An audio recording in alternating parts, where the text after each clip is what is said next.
Hey everybody, this is SJ Thomason and I am today with Converse Contender and Craig Reed, and we are going to do some pretty exciting things. We're going to review a debate with Inspiring Philosophy and Matt Dillahunty from a while ago on the non sequitur. And so we're going to review it. We're going to give some critical feedback, and then we're going to make predictions about which person we think is going to win in the upcoming debate with Inspiring Philosophy and Matt Dillahunty. So they are going to debate again. I forget the topic they're going to debate on again, but whatever it is, it should be exciting. But before I go on, let's go ahead and introduce everyone here. So maybe I don't know if Craig or Converse, which one of you wants to go first, but feel free to pipe in and let us know about what the plan is for today as far as you're concerned. Well, first, let me just say that I am at my school, so there's going to be some background noise because I'm in like this little room area where a lot of people are going to be walking through. So I apologize about that, but I had to come in and try to get this one of my classes switched. So, but anyway, you just want a prediction? Sure. Okay. Actually, I haven't actually looked at what the topic of this next debate is going to be about. Is it the same as the last about religious? I'm going to check that while we're streaming. I'm going to double check that because I'm actually not completely sure. No, it's not. It's totally different. It's one of these like, is Christianity plausible or is Christianity believable, or it's a more general like atheist Christian debate. The last debate was really specific, and it was really like favored Christians, favored IP. Yeah, so if we're just talking about like, for example, so until we find, like, let me know what the title of the new debate is. That way I can give an accurate depiction of what I think it will be like. But just talking about the last discussion, I felt like Matt kind of conceded to IP early on the topic, and he conceded the thesis of the debate. Like he kind of said, yeah, so I'll just give it to you. I agree. But it was, keep in mind, it was after IP gave all of this research that he had done. It's after IP had done, gave all these studies to prove his point. And then I can't be for sure about this, but it just seemed like maybe Matt wasn't familiar with the distinction that he was making between intrinsic and extrinsic. Now, SJ, you and I talked about intrinsic and extrinsic motivations whenever you interviewed me. I told you I had written a paper on it, and you said that you have done some work on it before as well. So, I'm sure Matt wasn't totally unfamiliar with the concept, but he probably wasn't familiar with the specific literature on those on that section of this discussion. And so it seemed like after all that was presented, then he kind of conceded. But the reason why I say that is because I've seen Matt Dillahunty say in debates before, like, well, hold on a second, because that's not the topic of the debate. The topic of the debate is this. And so I find it hard to believe that later on in the discussion, when he concedes and he goes, well, I'll just give you that, because if that's what all the question we're asking, then I agree with that. It's like, I find it kind of hard to believe that he didn't understand that was what he was coming into debate about. Yeah, it's interesting. So we'll talk about that. So a lot of this was talking about religiosity or religion and whether or not religion benefits people. And this goes back to people like Aaron Ra, who's made a big case that religion is detrimental. And it goes to people like Sam Harris, who's written books, and Christopher Hitchens. And they like to say that religion has a negative impact on society. And so when these two went and debated on that, what happened was IP broke out. I don't want to let everybody the cat out of the bag in case you haven't seen the debate yet, but what happened was IP went into the literature and he made a case that way. And I thought that was a really strong case. And just so anyone knows to distinguish right up front what intrinsic versus extrinsic religiosity is. So extrinsic religiosity is sort of like, we could go and look at what JFK said, ask not what your country can do for you, but what you can do for your country. Extrinsic religiosity is what your church can do for you. And intrinsic religiosity is more like what you can do for God. And so intrinsic religiosity, if you have high levels of that, it means you have a very personal relationship with God and you walk with God. And extrinsic means I go to church because I get something out of it and I benefit from being around the community and that kind of thing. And so I'm sort of using the church to benefit myself. And so you can be both, but they say that the people who are higher in intrinsic religiosity, and that's their issue, those people tend to have a lot of health benefits. And that's what IP is going to go into today. Do you guys want to comment before I start? I moved it to a couple minutes into it. Okay. Yeah, Craig. What was the first thing you asked though? Who's going to win the upcoming debate? Are we supposed to make a prediction? Because yeah, so let's listen to, you want to make a prediction yet? You want to listen to a little bit first? Well, no, let me just, before we start, I'll just, two things. First of all, I think the upcoming debate will be more evenly matched because the topic is more of a general Christian. I don't remember specifically what it is, but it's more of a generalized, like, does God exist type of debate where it kind of favors the atheist. This debate, Matt Dillahunty wasn't quite so prepared for, and I don't think he knew who IP was. And this topic, the Christians should win because IP just brought all of the evidence and the evidence supports the claim. And you could, one way you could look at it, that Matt Dillahunty has enough intellectual integrity to ultimately yield the point because he backed up the point with the evidence, and that's exactly what's supposed to occur.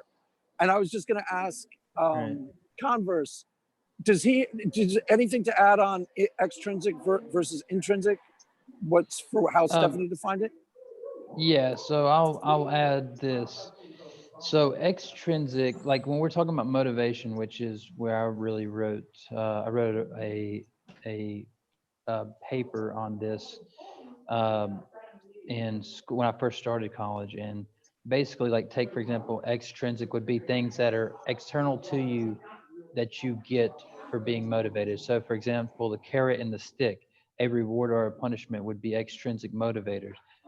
If you're working a sales job and they give you, for example, they give you a bonus or some type of reward for selling more, that's extrinsic. But the intrinsic motivation would be something like, hey, I bet you can't get more sales than he can get. It's a competition or something like that, where it drives you on a different level, not something that you're trying to get, but rather trying to achieve, to be like for example, I'll give you an example, like LeBron James. Sure, the money motivates him, I'm sure, but before it ever motivated him, when he was just playing, he probably just wanted to be the best he could be, right? So I guess I can add that to and just say that it seems that extrinsic religiosity would be something like people who get a sense of community out of religion, that gets to, get a good seat at church, or like those types of things where maybe they play an important role, like a deacon or something.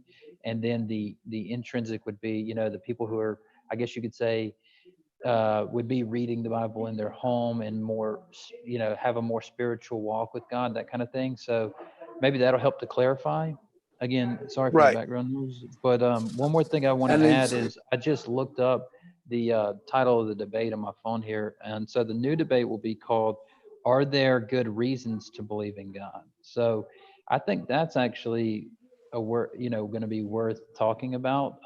And I think since it's on Modern Day Debate, I think that it'll be definitely an open discussion, and I think it's going to have a I think that will be a much better, more broad scope, so that they're not specifically trying to zero in on this little segment. Because like somebody in the comments mentioned, and Matt mentioned in the last discussion, well, we don't have enough literature on, for example, secular studies about things like this, about the how they motivate people and to do things. So it will be interesting. I agree with you on that. I think that's going to be great to listen to. So I'm going to go ahead and I'm going to start this. And I said I moved 3 minutes in because I know that when these guys started their debate, whenever Kyle and Steve start off channels, they usually give some background information about their channel. So I'm sort of moving ahead 3 minutes into it with the assumption that this is going to be a good time to start it, because I was looking at this. So, and I don't want to miss too much. So they'll introduce it. We've got people here who are pictured. I know we've got Kyle, Steve, and I forget the guy on the bottom, but I think that's Bullionator. I'm not sure. But anyway, so Frankie, I think. Who is that? I think Frankie? Frankie, I believe so. Okay. Okay, so we got Frankie. So we've got a few people there. Then you can see in the middle, there's Michael Jones. That's Inspiring Philosophy, and Matt Dillahunty. And now, if you haven't figured this out yet, Michael Jones is a Christian and Matt Dillahunty is an atheist. And Matt Dillahunty is a very active atheist. He runs this channel called The Atheist Experience every Sunday afternoon from I think Austin, Texas. And so he's developed a really big following, and he's even appeared on Jordan Peterson. He's been with Jordan Peterson in debates, and Michael Jones has been making a big name for himself. Actually, he's already got over 100,000 followers or subscribers on his YouTube channel, and he is going around doing a lot of debates too. And many people agree that he wins these debates. I mean, I have yet to see a debate that I would say Michael Jones lost, because he comes in there with ample preparation and lots of research. So let's see if he's going to do the same today. Without further ado, I'm going to turn this on. He is also the founder and contributor of the Counter Apologetics Encyclopedia, Iron Chariots, and its subsidiary. Hold on a second. Let me just adjust my settings here real quickly.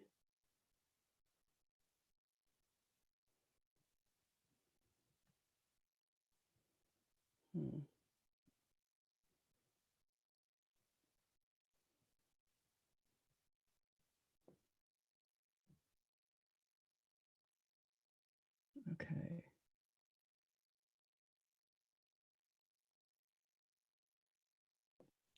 Subsidiary sites. Excuse me for that. A little tongue tied. And now I'll throw it over to Steve, who will introduce the topic for discussion, and we will get going. Hey, welcome, buddy. This is going to be an awesome discussion tonight that we've all looked forward to for about a month or two, actually. The topic of the debate tonight is going to be on, is religion a positive influence in society? Taking the pro opinion is going to be Michael, which is also known as Inspiring Philosophy, and taking the con is going to be Matt Dillahunty. Both people have agreed to have an opening statement for about 5 minutes, and I believe, IP, did you want to go first on that? And then we'll have Matt. It's up to you guys. It doesn't matter to me. Yeah, go ahead and go first. Do your opening statement, then we'll allow Matt to do the same. And then have, again, like we usually do, is a free-form organic conversation. And if things kind of get stagnated, or if you guys kind of start talking past each other, we'll kind of like jump in and then go from there. Sound good? Great, yeah. Awesome. Yeah, take it away. I'm really happy to have this. And by the way, welcome back to the channel. Oh, thanks for having me back. I love coming on your channel. I think you guys are great. But for this topic, I do think it's really important because there's a lot of misinformation about this particular topic in the media and popular culture.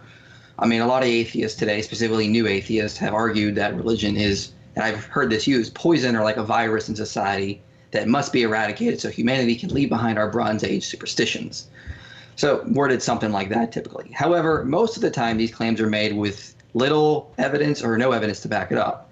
So within the past years, I've been surveying scientific literature. I did a video on this a long time ago, and I have found little to no evidence that intrinsic religiosity, I'm using that term specifically, that intrinsic religiosity in regions with high Judeo-Christian beliefs is actually harmful, or it's not harmful for society or mental health or anything related to that. In fact, the overwhelming majority of papers published on the subject have found that intrinsic religiosity is beneficial for increasing well-being and ethical behavior in most people. Now, there have been studies which have found no correlation. Some have found an inverse correlation, but the overwhelming majority have found strong positive correlations. So singling out variables like intrinsic religiosity is obviously not the easiest thing to do when it comes to studies. And there will be times when there are individual studies with sample sizes that go against the general trend. But again, the overwhelming majority of studies do find positive results from intrinsic religiosity. In fact, we luckily have numerous meta-analysis studies which show intrinsic religiosity does increase ethical behavior and overall well-being. If you're unaware, a meta-analysis specifically looks at every study published on a topic and gives the overall general trend from numerous different studies to show strong positive correlations between two different things. So, for example, a study titled "If You Love Me, Keep My Commandments," a meta-analysis of the effects on crime and religion, found that religion deters crime. The average effect size was 0.12 of an inverse correlation. A study titled Religion, Spirituality, Physical Health, and Cancer Patients, a meta-analysis, found religion helps the physical health of cancer patients. Another paper from 1997 the religious orientation scale, review and meta-analysis of social desirability effects, found intrinsic religiosity tends to correlate with desirable variables like mental health, altruism. However, extrinsic religiosity correlates with undesirable effects like prejudice and non-marital sex. Another paper from 2003, Religiosity and Mental Health, a meta-analysis of recent studies, which was an analysis of 34 studies conducted during the past 12 years, found strong correlations between religiosity and mental health. So I listed a whole bunch here, else I could sit here for hours and just list the numerous studies which show this. So when we look at the data, this is pretty clear that religion overall has strong benefits for society and people in general. Intrinsic religiosity has been shown in numerous studies to be extremely beneficial. Things like reducing suicide, increasing health of cancer patients, reducing crime, decreasing divorce, increasing grade point averages in Black and Hispanic students. So when prominent atheists make the claim that religion is poison or a source of depression, division, or problems in society, they commit what psychologists call an attribution error. A paper in 1995 titled Accountability, a Social Check on the Fundamental Attribution Error, has pointed to the existence of a systematic bias in the person perception process, a pervasive tendency on the part of observers to overestimate personality or dispositional causes of behavior and underestimate the influence of situational constraints on behavior. In other words, what they're basically saying is psychologists note people tend to misplace the cause of harmful behavior, and this is titled an attribution error. Psychologist Amranos Amaragasian, probably butchering that, has specifically called out new atheists for this very fallacy when attacking religion.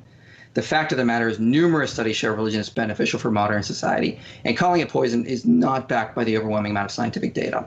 So just to wrap up what I said, I specifically am not going to, or just a couple smaller points, I'm not going to deal with studies to try to measure intelligence, because those are riddled with problems, like relying on IQ tests and SAT scores. I realize there are exceptions to the general trend. I think Matt's a pretty good person. I'm not going to accuse him of being a nihilist or a communist, like some people who've caught into his show have done. Okay, so obviously there are marginal errors, there are exceptions to the general trend. But however, the evidence shows there is a strong evidence that intrinsic religiosity in countries where there's high amounts of Judeo-Christian beliefs, that it is overwhelmingly beneficial for society. Okay, so let's comment on this. So do you think that he opened with a pretty strong opening with the studies that he brought up? What would you guys say? I would say that it's a strong enough opening that it's actually case closed. If you're the opponent and you have intellectual integrity, and assuming the data is correct, then you're going to have to yield the point. That's it. All of the data, or most of the data, if you go and examine it, points to the sociological utility of religion, that religion is overall a net benefit for society. He's arguing from the truth, and he's bringing all of the supportive data to support the claim. There are a couple, like he mentioned, there are a couple of studies to the contrary. The one that Aaron Ra always cites, religion makes you a little bit more prejudiced. Yeah, that's probably true. But overall, intrinsic religiosity produces a net benefit to the person who's engaging in it, and to overall the society at large. Now, there's anecdotal evidence about this. 1955, we had a much more stable, sane country in a lot of ways, and 90% of the population bought into a sort of, mainline Protestant, sort of Protestant light religion, and it had its effect on the society as a whole. So basically what he's presenting is the facts, and you're either going to dispute the facts, like those studies are flawed. If you're going to debate it clean, you either the facts are wrong, the studies are wrong, or yield the point. Correct? I mean, that's how science works. Every atheist out there is like super gay for science, and that's exactly how data analysis works. If the data supports the claim, then the claim is either true or the data is wrong, and his data isn't being questioned. Right? Yeah, and I want to mention a couple of strengths. So, and this backs up exactly what you said, because I completely agree with you. So what Michael does that's very effective, and I've talked to him about it on my channel, but what he does is he does a ton of research, not only on the topic, but on the person with whom he's interacting. And so he also had looked into Matt Dillahunty. And what he told me when I had to chat with Michael is he said that he had looked into Matt's strategies and some of his videos and things like that, but Matt had not looked into anything on Michael. And he said Matt, in fact, the night before this debate had just popped off an airplane and really did very little preparation, apparently told him that too before the debate. And so Michael right off the bat knew he had an advantage. But just to mention two other points, one is going back to what Ben Shapiro says, facts don't care about your feelings. And another one is that Michael doesn't bring up his feelings. None of this is a feel, hey, I feel this way, you feel that way. He says, hey, I've got studies, but not just studies. He took it to the higher level, meta-analytic studies. So what those are, as he mentioned, was you take a whole bunch of studies that have found multiple ways. They might go one way, they might go another way, but then you put it together and you statistically look at the effect sizes. And you can see what the effect size is, positive or negative, what between the two variables. And that's how you get what's really going on overall between all these studies. So if somebody brings up one or two studies like Aaron Ra does, that does not refute a bunch of meta-analytic studies to the contrary. So if someone to beat Michael Jones would require bringing in your own analytic data with meta-analytic studies. And so that's right. Well, the thing with Aaron Ra was that it was a lot less one-sided because Aaron Ra is a really talented polemicist. I think I'm using that word correctly. He's a really talented propagandist, and he passionately hates religion. And he bases it all off of feelings, emotions, intuitions, anecdotes, but he can be really convincing. So he cites his one study, but he doubles down on it. And he's really talented, and he has, I won't say he's shameless, but he's, he can make a strong, compelling, emotional case for his emotional narrative. It just doesn't happen to line up with the facts. Matt Dillahunty won't necessarily do that. You know what I'm saying? He won't go too far. He winds up yielding the point in this debate. Just because something is useful doesn't mean it's true. Okay, so you're ceding that it's useful. You agree that it is useful. Therefore, the underlying point has been proved by Michael Jones in the debate. Religion is overall net benefit to society. Go ahead. Sorry. Yeah. So number one, I would say, I would echo your point about how Matt is willing to concede points, unlike Aaron. I think you're right about that. Aaron does not seem, I've never seen him yield a point, even when he's been shown to be incorrect. And Steve himself has pointed this out to me as well, because I said I thought Aaron was dishonest, and he goes, no, he's just inept. He won't accept something that he doesn't buy into. So, but with the other point that SJ made, or she asked, yes, I think Michael Jones gave a very good opening here. I think that he provided what Matt Dillahunty would want in an opening. The research, the peer-reviewed papers and such that are related. And I don't think that Matt had probably looked at those beforehand. So, and I think you're also right that Michael Jones probably researched Matt a good bit, and that Matt probably didn't research IP so much. And but as Craig said, that we mentioned that Matt's going to concede this point, but then again later on in the discussion, it seems that he goes back on that and says, actually, I conceded the point, but I'm not conceding it anymore, and I'm going to change my opinion on that. And he goes back, he backtracks on that. So. But then it seems like almost that he conceded it again toward the end. So, right. It's definitely let a it push. Yeah. It's definitely a push me. It's definitely a push me pull you, because he's definitely a committed anti-theist, just like Aaron Ra. But Michael Jones is bringing the facts. This is why Adam Friended became, who was once one of those type of atheists, and now he's a Jordan Peterson type atheist who recognizes the sociological utility of religion, because it's basically supported by the facts. It's supported by the data.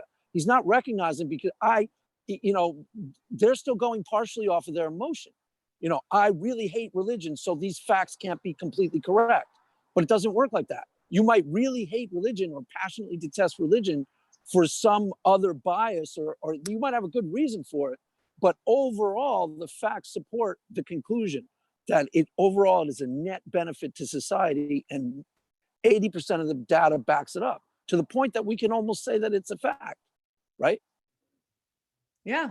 I agree with you. I think so. So we know we've got it ahead of time. So as we go in to listen to Matt's rebuttal here, or his opening statement, I should say, is let's listen to what Matt says and let's pay attention to the kind of facts that Matt's going to offer to back his Right. theory. What would you do if you were trying to argue his point? I don't know what I'd do. Because you either challenge the data, but the data supports the conclusion. So I don't know exactly Well, what I do. I think before we go in, I think that's actually a good point, Craig, because I've seen atheists come up against something like this, and theists as well. And instead of conceding or coming up with new evidence as they would, they just flat out deny it and show their incredulity and just go, you trying to find something to back your view, but it's ridiculous because that doesn't back your view. And then they try and play games. Matt does seem honest here. And I'll just mention this. I did put out a poll on Twitter about worst atheist arguments. And Matt actually did the best, not the best as in worst atheist arguments, but he Best barely as in got the any least votes. inclined to Right. use terrible arguments. Yeah, Right, I agree exactly. with that. I think he's a really solidly good debater. And I think he has enough intellectual integrity that he ultimately did yield the point because he had to. You know, he can't. Aaron Ra is good at debating against basic reality. He kind of debatably won the debate with Michael Jones just by sheer force of personality, but he wasn't right. You know, he didn't yield to the facts. He just tried to make the facts yield to his personality. You know, he'll notice, he'll be the first person to call that out when a theist does it, but he does it all the time. Go ahead. I can say one strategy that an atheist has used one time on me, and I won't name his name, but last summer, one of the last debates I was in, and the reason why I haven't gone to another debate is because I want to do my due diligence on my preparation work, and I didn't have the studies in front of me when I was debating this particular topic that these guys are on. And I had the same results as what Michael had. I had all these meta-analytic studies. I put them in a blog. What happened was the person I was debating with went into the studies and went to like these little fringe remarks that were in the, you know, in the end, in the conclusion, it might be like one sentence that says one thing. And then he made a generalization out of it that wasn't even in alignment with the conclusion of the authors or with the abstract in the study. So I actually had to put out all the abstracts of all the meta-analytic studies in a blog to show people, hey, this is what the authors concluded based on the data, not this fringe remark that this joker pulled out. And it's exactly how mythicists keep going, because they take a few side points. They take a few side points. Obviously, it's not 100% to zero. Religion has some downsides. You know, their anti-theists are right to some degree. You know, they're not bringing up the toxic side of religion and completely wrong. You know, there are religious people who are anti-science. There are religious people who are homophobic. There are religious people who, what's the third one they always say? I forget. But, you know, it's just overall, yes, religion may have a part in making people a little bit more homophobic or a little bit more anti-science. But overall, the trend is clear. You know, it's not 100 to 0. So if you bring up a side point and say, look, it negates the whole conclusion. No, it's the exception that proves the rule. And that's how mythicists work too. Here's these tiny little side points. Paul never mentioned, I didn't even know what they are. They're really dumb and they're really minor points. Look, they prove everything wrong. No, they don't. You know, they're just tiny little side points. Go ahead. Yeah, no, I agree. All right, we better go into this so we get the time in here. So let's go. All right, thank you, Michael. So Matt, by the way, thank you for joining us tonight as well. Welcome to our channel, the Non Sequitur Show. Sure, thanks. I'm glad I could be here. And we're going to give you the same amount of equal time to have your opening statement, then we'll start the actual dialogue. Okay. So is religion a positive influence on society? Yes. I was. All right, let's go home now. Thank you very much for joining us tonight, people. Exactly. I think it's easy to say yes for anything like this. The issue is it a net positive? I mean, because my primary concern is not whether or not religion can be a positive effect or can have positive effects on society. It's whether or not it's true. But when we talk about whether or not religion has positive effects, it would be very easy for each of us to sit here and cite different studies. I can go back to the Journal of Religion and Science study that I've been referencing from Gregory S. Paul for years that shows that on every major societal factor, it's negatively correlated with increased religiosity. And when we talk about things like, you know, the crime rate there, I would agree with Mike that there are atheists. I don't really use the new atheist label, but there are certainly atheists who like to quote about, you know, how underrepresented atheists are in prison and all these other things. I think there may be an attribution error in the studies as well, in the other direction, because if someone who reports that they are more religious is less likely to commit a crime, how do we know that religiosity is in fact the motivating thing there? How do we know that it's not having a good family structure, a good social structure, a good community that you're living in, where it's true that churches build communities. They also build hospitals and universities. They do things to help the homeless and other things. And those are certainly positive effects. My view is that those are positive effects of caring people, and they may credit it to their religion. I don't necessarily see that the religion itself is properly attributed as the thing that is doing good. Because when I look at the broader interactions that we have in society, oh, religion's built hospitals. Yes, but you can build hospitals without religion. And when you have religious hospitals, what you find quite often is that in many Catholic hospitals, for example, they have their religious doctrine trump medical science. And so you'll wind up with a woman who's not a Catholic who has a miscarriage, and then they force her to come in and have a funeral, not just for the miscarriage, but for the afterbirth as well, because that's birth material. And this is potentially traumatic. When we talk about religiosity and mental health, the societal influences, the having a community, having people who support you, certainly that is good for mental health. But having doctrines about demon possession, having doctrines that make people view themselves and who they are and who they're born with, oh, I was gay, I'm trans, whatever, and religion says that I was wrong and born wrong, that can be incredibly traumatic.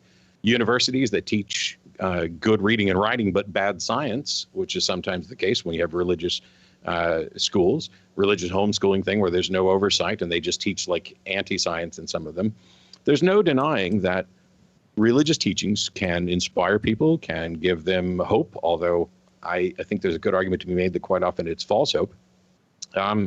We might as well, in many cases, be having a conversation about whether or not beer has a positive influence on society. It's probably true that it does. I'm not a huge fan of beer. I'll drink a beer on occasion. There's some that I like, some that I don't. It's certainly done stuff to, make some groups tighter knit and add some fun to party, but it also contributes to alcoholism and a number of other things. For me, when I look at this, if I'm going to figure out whether or not something is a net influence, I think the best course of action is to say, okay, we have this entity, be it a hospital, a university, whatever, a community, and it is founded or based around a religious ideology. If we were to remove that religious ideology, would that university, hospital, or community be as good or better? And I think in many cases, we'd have to acknowledge that that's the case. And for a lot of religious people, their complaint when these things are raised is, and I'm not accusing Mike of this, I'm just saying that this is what happens. They will say, but that's those other religions. That's the religions that got it wrong. We've got the right one. And I don't know how we may make that determination, but I have yet to be presented with any sort of positive effect on society that can only be achieved with religion, and that couldn't potentially be achieved just as well, if not better, if we removed religion from it. All right, excellent. I'm glad you actually brought that point up about the, if we could. Okay, so I want to go back to you guys and to just make some commentary on this, because I want to point out something that he's doing here that I noticed. I noticed that there were quite a few red herrings in this conversation. So he's, let's talk about if a hospital is possible without religion. Well, that's not the point of the argument. It doesn't have to do with if a hospital is possible. But there's something that he pointed out that relates to statistics. So I want to just make sure that people realize what's going on. When we talk about meta-analytic studies, he was basically alluding to some sort of spurious findings, but that's not how these studies work. What you have to do, if you're going to get published in an academic journal and you want to put out a study, you can't just put out something spurious, like looking at butterfly patterns on one part of the planet and comparing it to something going on in another part of the planet. That would be a spurious study. But if you want to come out with a study, you need to say, okay, well, here's all the factors that impact this outcome variable. And so you might say, okay, we're looking at happiness, for example. If we look at the factors that impact happiness and we don't include things that play a major impact from previous studies like income and physical health, then we are going to end up with studies that are spurious. And so these studies on religiosity do include those control variables. So it's important to note that, because the control variables do play a role in the outcome. And if you don't include those, then you will not have an accurate standardized coefficient that will determine what the correlations are in the p-values, which is a statistical significance. So that's just something I wanted to point out, that Matt said a technical issue. But let me hear what you guys have to say. Just in terms of quality of debating, expert, absolutely impressive, deeply impressive, almost borderline expert. I asked right at the beginning, okay, here's the facts, and they seem to point to the conclusion. And I said, how do you counter argue? And if you're just looking at it as a debate as a chess match, that's about the best possible counter argument you could possibly make. Here are the exceptions that prove the rule. And he seemed to intuitively find exceptions that are deeply emotionally resonant. What about the trans person? What about when they try to force you to have an abortion at a hospital? Yeah, the Christians built the hospital, but it was really, really well played. I mean, I can't imagine a better like counter argument in terms of it's actually kind of interesting how Michael Jones is going to now rebut it, because he throws out, yeah, red herrings and a lot of possible really emotionally resonant sideshows that most Christians will jump at. You know, well, you start going into pro-life debate, start going into a trans debate, and then he's going to win the debate. So in terms of debate skill, deeply impressive. But, you know, again, we're looking about what's ultimately true. And I think he ultimately yields to what's ultimately true. That's what I see. Skillful, very skillful. I'll give it to him. He's a very skilled debater. He's very hard to go up against. I mean, the fact he could stand up against Jordan Peterson, to me, speaks volumes. Right, but that's exactly why he's hard to go up against. Basically, it was case closed. Here's what the data supports. Religion is a net positive. He automatically found like 3 or 4, here are the exceptions that prove the rule, presented them as if they were the rule. And these exceptions were deeply emotional, so that every anti-theist in the audience went, yeah, amen. You know, what about when Christians do that? What about, I mean, it was really skillful, like scarily skillful.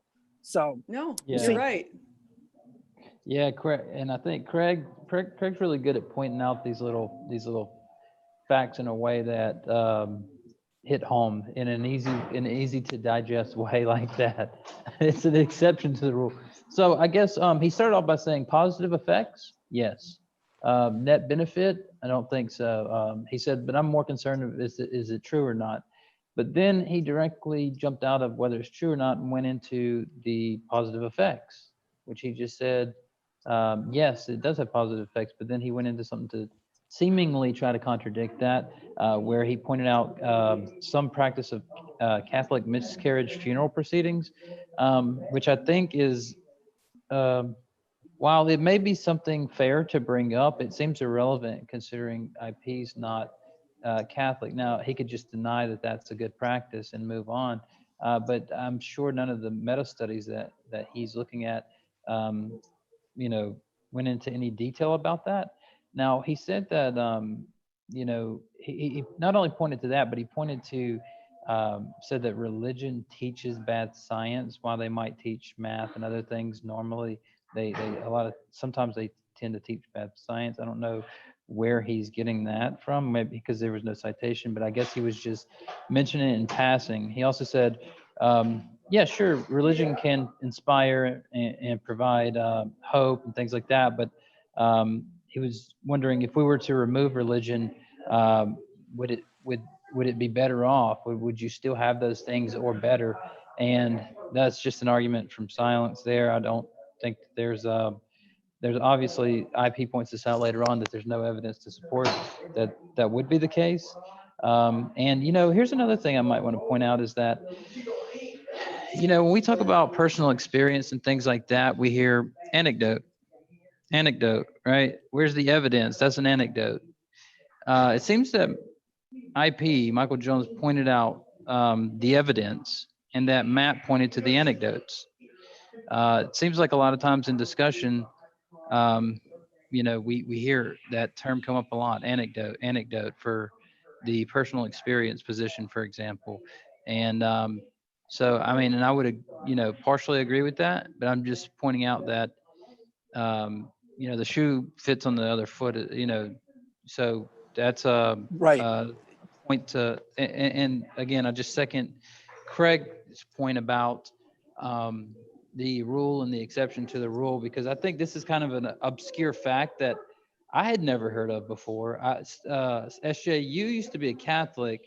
I'm not sure if you had been to a Catholic hospital, but have you guys ever heard of this practice before? No, I was a Catholic, and I don't even remember if I've been to a Catholic hospital. I could have. I've been to a hospital called St. Joe's up in Illinois, but I don't know the affiliation specifically. No, I'd never heard of it before. Yeah. But yeah, it's so, deeply resonant, and it's like catnip to the certain anti-theist in the audience, because it gets them right in their emotion. So he says things that, like the thing that you mentioned, that's like actually very inflammatory, but he says it really subtly and he works it in so that you don't notice it. But the anti-theist, it's like ding, ding, ding, ding, ding. He's like preaching right to a certain part. Right. And so here's what I think Matt's doing in this discussion is he realizes at the front, this guy really prepared. He's got a lot of, research to back him.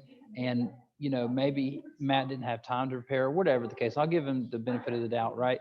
But I would just say that it seems that, so Matt's almost seeing like, hey, I'm not quite prepared. And that, so it seems like what he does at this point is he goes, well, I'll cite some things that I disagree with that religious people do sometimes from history, let's say, because I've never heard of it, but let's say that it is a practice that's at least fairly common, let's say in Catholic hospitals, for example, which is a specific religion, right? But then the other thing that I want to point out is it seems like Matt later on seems to come with almost a comedic relief. Like he starts talking about extra medical, and then he says by extra I don't mean like super medical, and then later on he'll say something about in a world without religion, and he gives like a announcer's voice and all, and I can see what he's doing is he's trying to at least give some examples of where he disagrees with religion and how it applies, and then give a some comedic relief to kind of give a side to it. And I understand why he's doing that. Yeah, I do too. Great points, both of you guys. I like the way that both of you are able to take this debate and wrap it up in terms that everybody can appreciate. And I wanted to explain why I said red herring, because I'm actually on the same ideal as you are, except for I just said it in a different way. When I say red herring, the reason people use that phrase is because it's something that you would do if you were, say, out in the woods and a dog was on your trail and you wanted the dog to get off your trail, you're running, you're trying to get away from something, you would throw a red herring, a stinky fish, out into the dog's path, so the dog is moves that way instead of actually following the straight path. And same thing, following your argument, instead of following the full argument and responding directly, you throw this red herring, this little side factor out.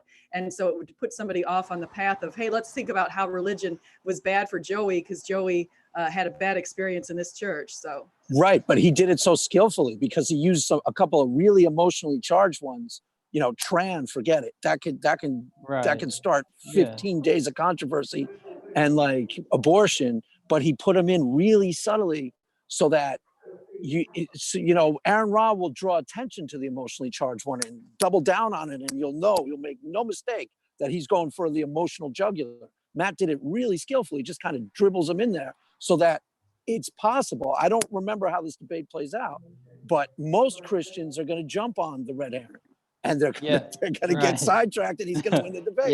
So most Christians will go, well, abortion is plan. wrong. Yeah, that but it is works. a good point. It's skillful. Yeah, because he doesn't want to stick. It works. It's good. Because it's like, do you stick to the meta-analysis or do you look at specific anecdotal instances of something? And so I guess there's room for both. But I think you're right about this. Let me just say, thanks to G-Man for your $5 super chat. He says Matt is going to lose to IP. Thanks so much for supporting the channel. G-Man's making a prediction. Thank you, G-Man. So that's I wanted to point out something else that Michael Jones did. So when he was in a debate with Aaron Ra, Aaron did something kind of similar to what Matt did, and he pointed to a lot of anecdotes. And basically what IP did is he said, you can point to these anecdotes, these people, and we're not debating if Christian people can be bad or Christian people have made bad decisions. We're debating on whether or not the faith is valuable. as far as does it have health benefits and that kind of stuff. And so, but what these are two different strategies. I want to point out some before we move on. Aristotle basically talks about ethos, pathos, and logos. So ethos is the idea when you're trying to be persuasive is you try to first establish your own credibility as an expert in whatever the topic is. Then you want to use pathos, which is Matt's tactic of appealing to people's emotions.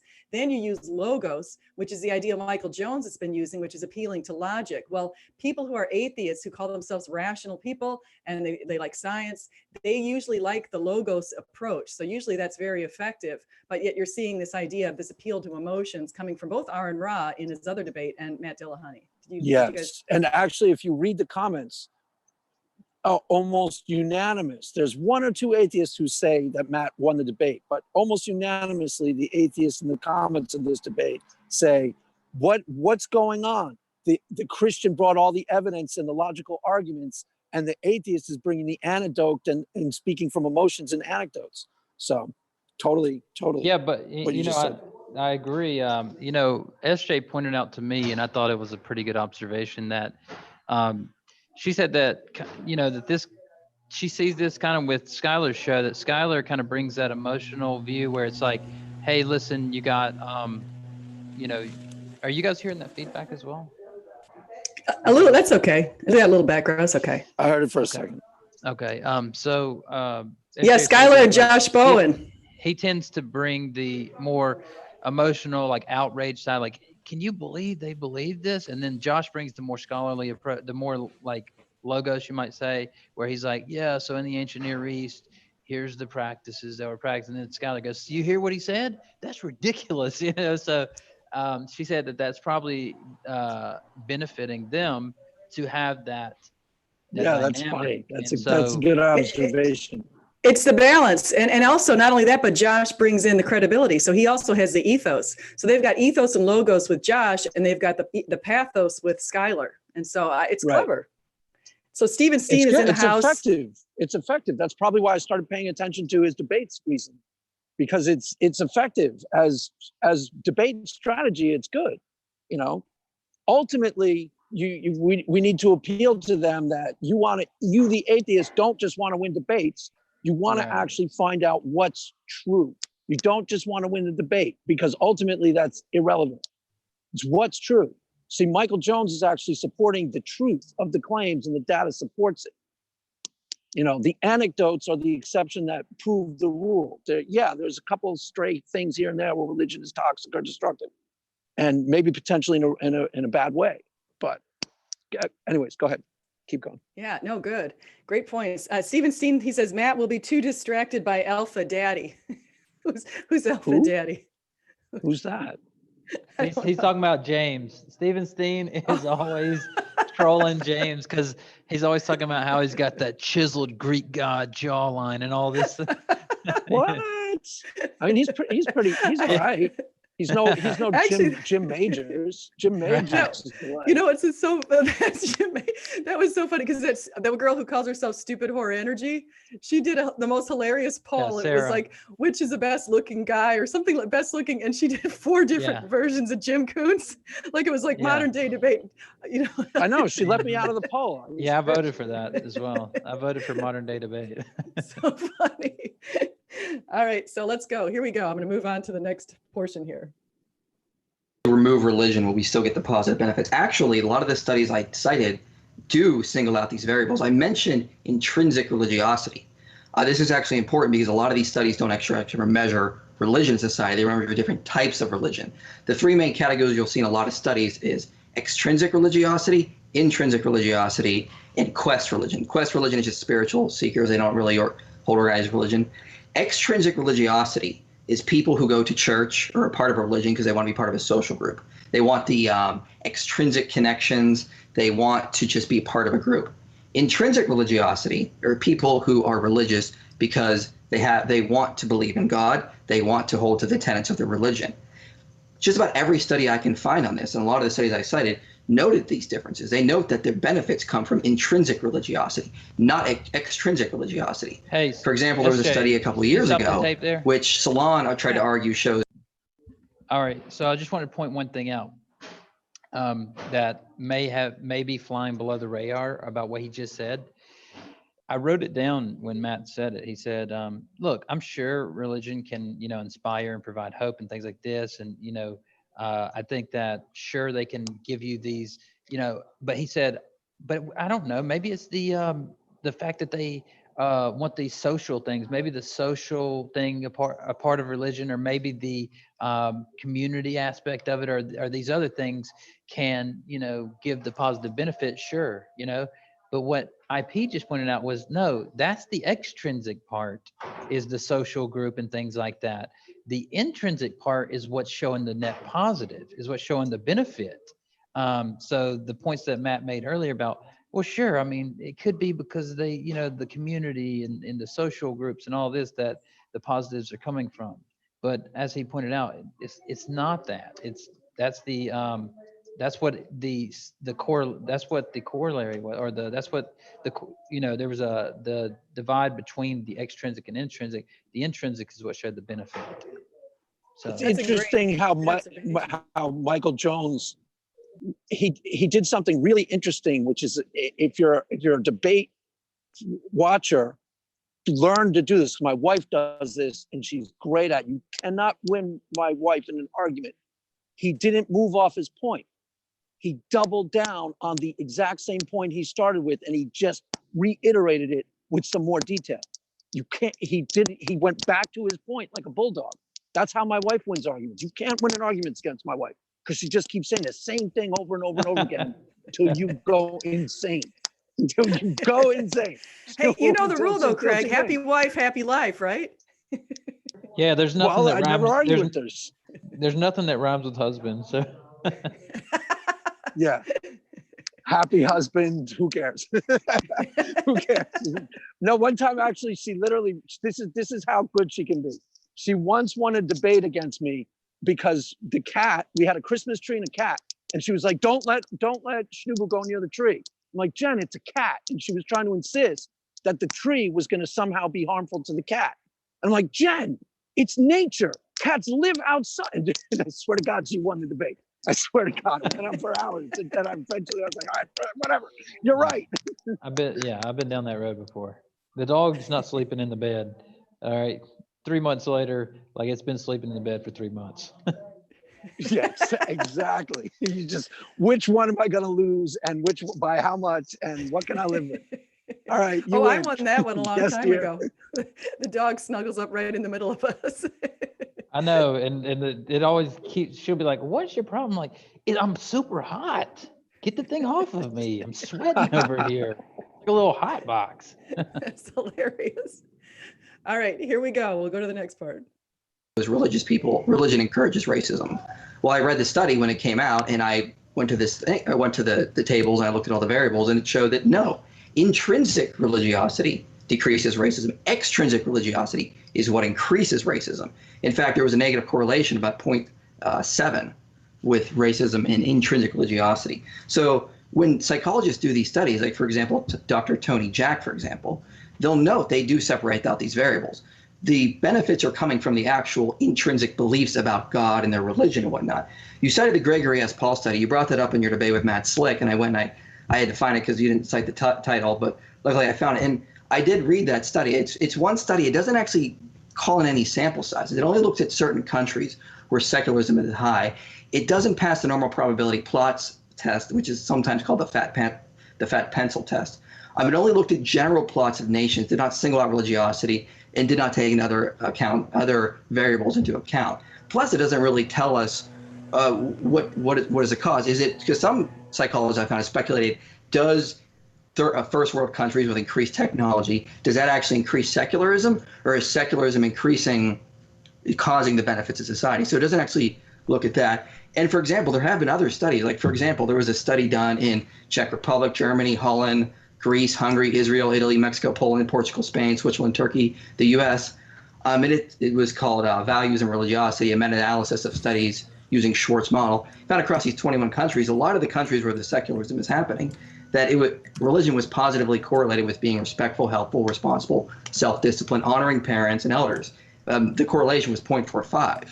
So when we do single out religiosity, even in these countries, we do see positive correlation between intrinsic religiosity. So just saying, well, we can take religion out and we still get the hospitals, we still get the positive benefits. That's actually been looked at in a lot of these studies, and it always shows that extrinsic religiosity is actually causing negative correlates to a lot of this ethical behavior and overall well-being, whereas intrinsic religiosity is what is increasing the ethical behavior.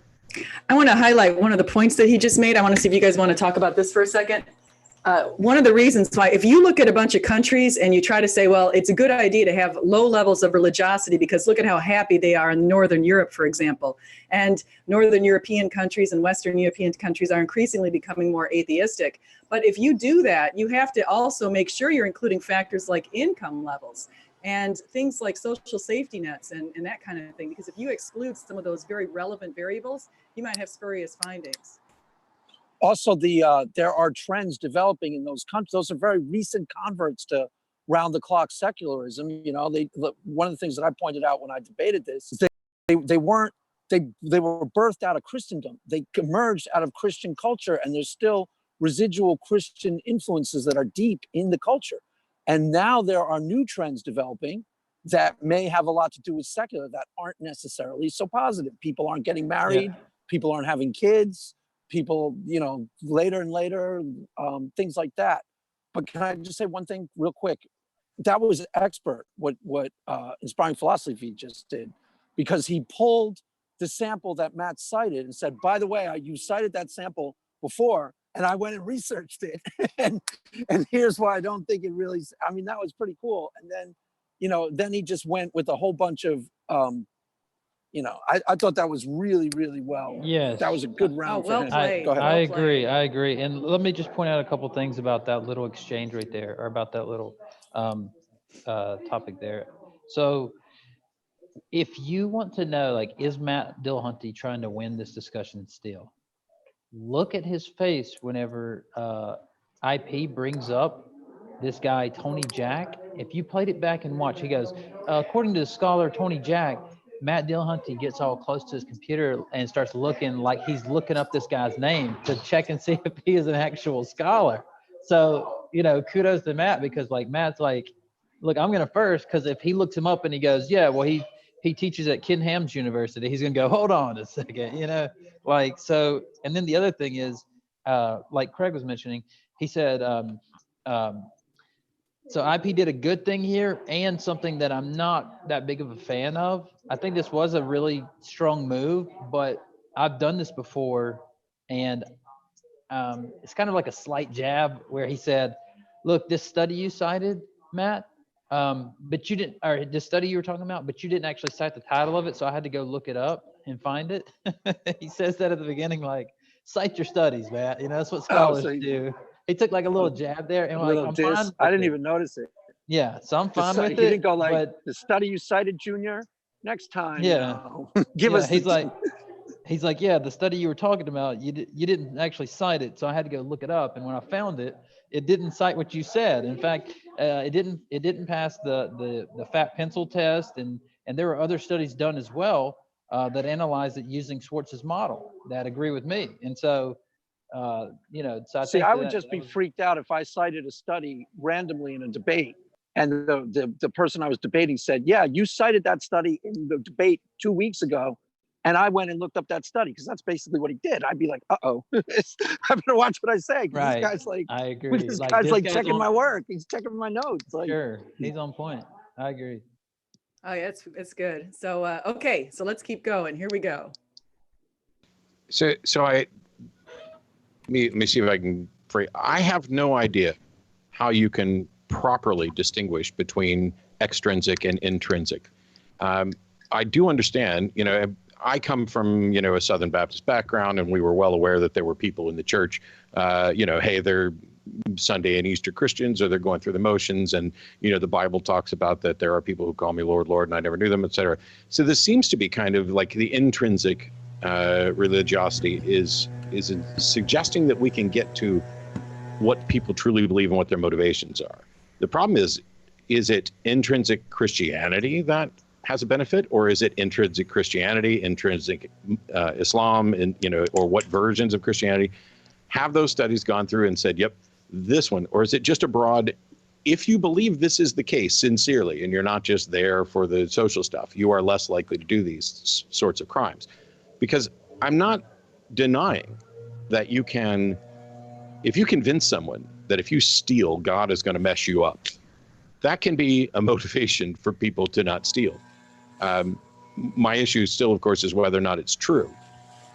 But I also think that you could still convince people not to take those actions without appealing to the religious thing. So I'm not sure how you distinguish intrinsic and extrinsic, because in many cases what we've seen is somebody is generally considered what would be a sincere, intrinsic, true Christian right up until the point where they, you know, their sexual proclivities are paraded before the church and they're ostracized. And now all of a sudden, okay, well, they didn't actually believe it. It seems kind of self-affirming. Well, first of all, I forgot to mention previously, Matt, if you don't drink beer, we can't be friends. I will have one on occasion. I think I like Paulaner Oktoberfest, but I'm doing iced tea right now. I drink whiskey with every debate. So there's a strategy right there, and it's a debate tactic that I think is really effective. Let's bring it down to get to know the person, get them on a personal level, try to become friends. Did you guys see that a little bit? Yeah, he's building rapport, right? He's trying to build rapport with Matt there, and I think it's a good move. Yeah. Craig, what do you think? Go ahead. Oh, yeah, go ahead. Well, one other thing I was going to point out is he says, I have no idea how we could distinguish possibly between intrinsic and extrinsic. I think that he may have a point there, I would just point to, for example, a study that you and I have talked about, SJ, about the Matchbox, how they distinguish between intrinsic and extrinsic motivation. There are methods by which you can take you can have an unbiased sample and look at the different, like, for example, with the motivation case, you motivate someone by rewards and then you motivate someone else by like competition or something like that. And IP is going to say here in a few minutes, I believe he said something like, well, there are ways to do it with accounting for those factors. I can explain, actually. Let me explain how you do that. Thank you for reminding me of that. When you're doing statistics and you're collecting data from people, what you do is you create a number of variables and you use a number of different methods. So if I'm going to collect information on intrinsic religiosity, I'm going to create some questions that are designed to pick that content. So I get content validity, which is establishing the validity of the questions themselves as being related to the idea of intrinsic religiosity. And then I'm going to find questions that I think are related to community and extrinsic religiosity. And then what I would do is collect a lot of data from a number of different people, put it into a statistical package, and then see if they are divergent and convergent. If they're convergent, meaning that the variables all sort of mesh together and they don't fall apart in what they call a factor analysis, then I'm going to have a problem and I don't have two separate factors. But if they diverge, and there's a lot of different studies on this, but if they diverge, then what that means is I've got two distinct variables. Okay, so that means, and then I test the reliability of the variables and go from there. But you can definitely do that with statistics. So there's nothing about that statement that's correct that Matt said. Yeah, and I think IP actually points out here in a few minutes that there is a way to do a multivariate analysis which can account for those factors, things like people's unbiased questions that aren't leading, for example. And so I don't remember exactly how he puts it, but he does explain that here in a minute. Yeah, and I would also point out one of the things that they do when they do these statistical, because I do this is one of my main issues. Yeah, that's interesting to hear you go into that. Yeah, I've done a lot of statistics and I do them in all of my studies. And one of the things that you also have to do is I'm sure IP is going to point this out, but you would want to make sure that, now I'm forgetting my point that I was going to go down. You just make sure that I know what I was going to say. So you would want to make sure that somebody's not just fudging their answers. So to do that, a lot of times they'll throw questions in to determine if people are actually lying on the questionnaire. Like, for example, I put a question in there like, I have never been mad at a family member. And if I say I've never been mad at a family member, they know that I'm probably lying on the whole questionnaire. Like if I'm going to actually lie there, I'm probably lying on the rest of it. And so they put those kind of questions in to catch people who are lying on questionnaires. And so that's something that's in there too. I was just going to say this was actually underneath the surface. This was a really, really, really astonishingly weak rebuttal. And if I were in the debate, I might think that Matt Dillahunty is on the ropes because what he did was I've watched a lot of Matt Dillahunty debates, and what he was trying to do was shoehorn in tactics that he uses to devastating effects in other debates that don't work, and they don't really work in this debate. Like he goes, I don't know how we would determine. That's something he said 100 times to Christians or 1,000 times to Christians in a different context, where he uses this now to pry them away from what they're asserting in their beliefs. It doesn't work here because, first of all, there is a way of determining, but second of all, he's not really committed to it. He's trying it out in this new context. This is new information to Matt, and you can tell. And he's trying out his old standard tactic of like, I don't know how we would determine. Watch Atheist Experience. He'll say that 5 times a day, 5 times, and then when he's saying it there, it's devastating because he's saying to the person who's saying, I know God answered me. And he goes, how I don't know how you can determine that. And then the other atheist and him double down on it. And the Christian starts falling apart. Oh yeah, I don't, and then he starts using him to pry him away from what he's asserting. Doesn't work here at all. Yeah. And he's kind of using it he's trying to shoehorn that tactic in. It doesn't work. That's what I think. Yeah, that's a good point. And just one last thing I'll say here is that I think you're right, because it's like saying, well, yeah, they've done these studies and they know a way to determine, but I don't know how I would determine. It's like, you're not the person doing the studies. Like, obviously, if the studies have been done, there's a method by which they've done the studies. And right. If you want to challenge the scholarship, challenge the peer-reviewed papers. Don't the meta-analysis. Don't challenge. Right. Here. But he's not. You don't know. He's not he's not asserting, I don't know how you would determine against someone who's just making a faith claim. He's asserting it against a body of research. So obviously they thought that through. Yeah, how do we determine intrinsic versus extrinsic? And they had a series of, common sense. If you're legitimately trying to research something and you have a theory that there's intrinsic and extrinsic religiosity, you would have a way of separating the people who think they're intrinsically motivated versus the ones who aren't. You know what I'm saying? There's obviously a methodology. They're not just throwing the study out there randomly. That's why his standard line doesn't work here. And that's why he kind of uses it half-assed, because he kind of knows it's not going to work. But he uses it, he usually kills people with it. That's what I agree. I was just noticing the time. I'm thinking we might not make it through their entire debate, but I think we could make it through a bigger portion than this. But I'm thinking that we might want to even make it halfway through. We're 20 minutes into it about their debate. It'd be good for a part 2, huh? Yeah, we might have to do a part 2, but let's continue. We can do part 2. This is fun. Yeah, let's see what else they have to say though. I have more time, but I'm noticing that there's a lot of time left on the debate. So here we go. Let's listen. There we go. All right. Well, first that I can do. Well, if you come to Tucson, I'll take you to a great whiskey place. So first thing I want to note is how do we distinct between intrinsic and extrinsic? First of all, science doesn't deal in proof. We deal in what is most probable.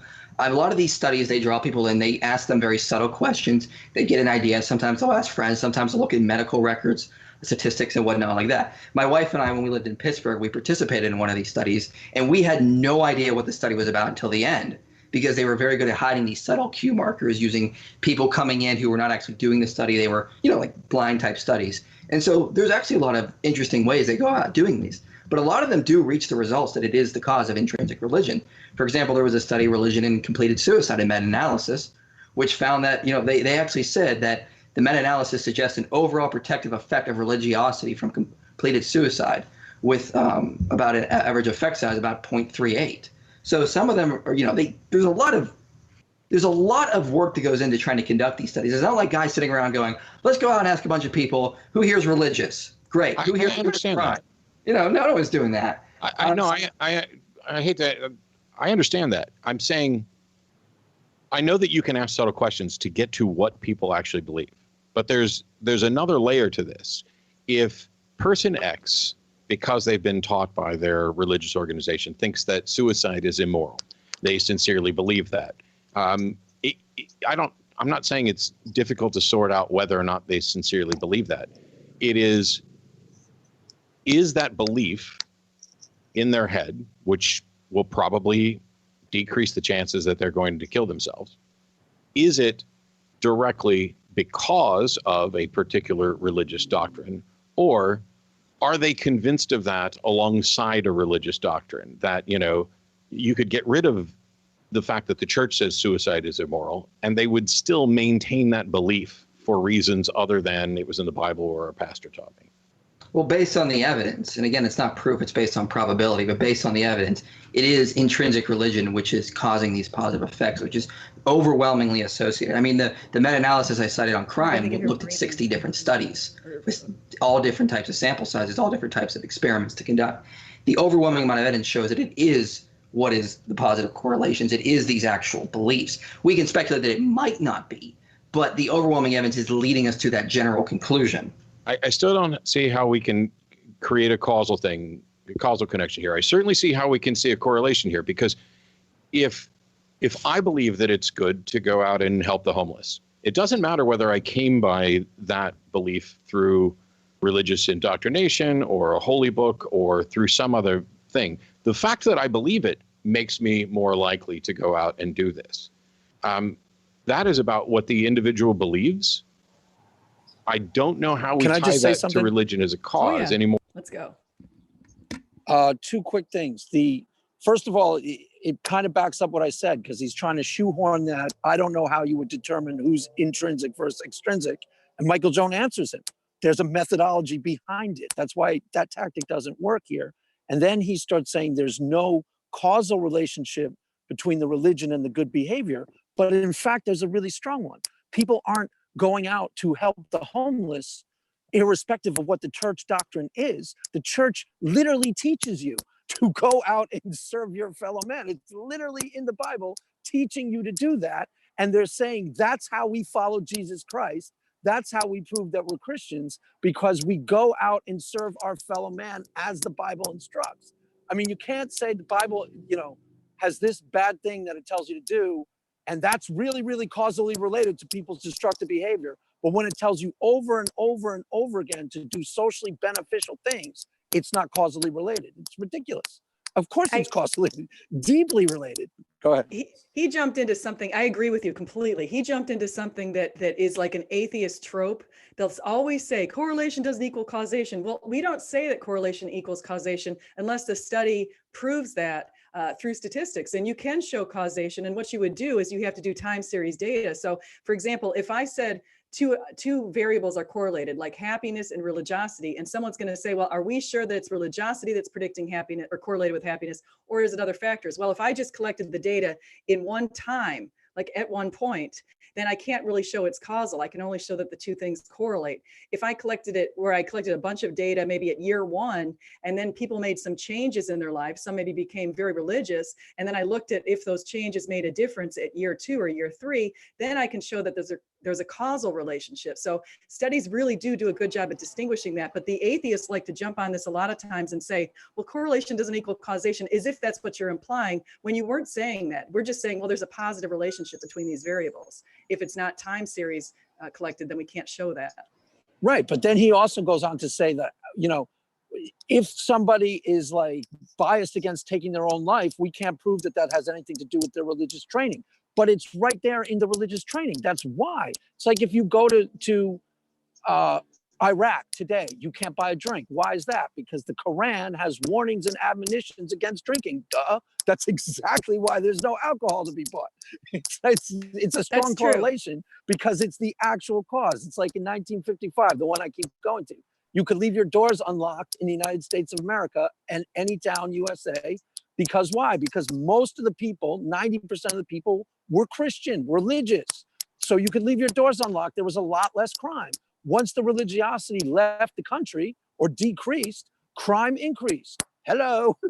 No, you're right. And actually, but you would collect that over time. Like you just said, at point 1, this happened, at point 2, that happened. Or in another thing, like what you just mentioned, if you say, why are you happy? Are you happy because of your religion? If you said that, now we've got some causal information.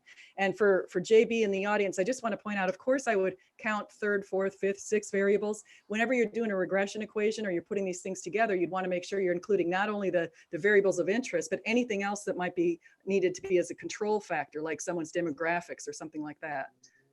I told you we should have muted him, Stephanie. I told you mute him, and you're like, no, give him a rest. No, mute him. Mute him. So Converse, you want to comment? No, actually, I think you guys got it all covered. So I don't have any much of value to add to this. I'm just going to pass it on, and we'll go on with the video. Okay, here we go. Let's turn it back.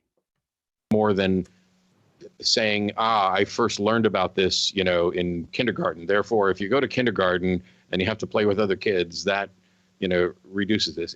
It's about the idea and the belief.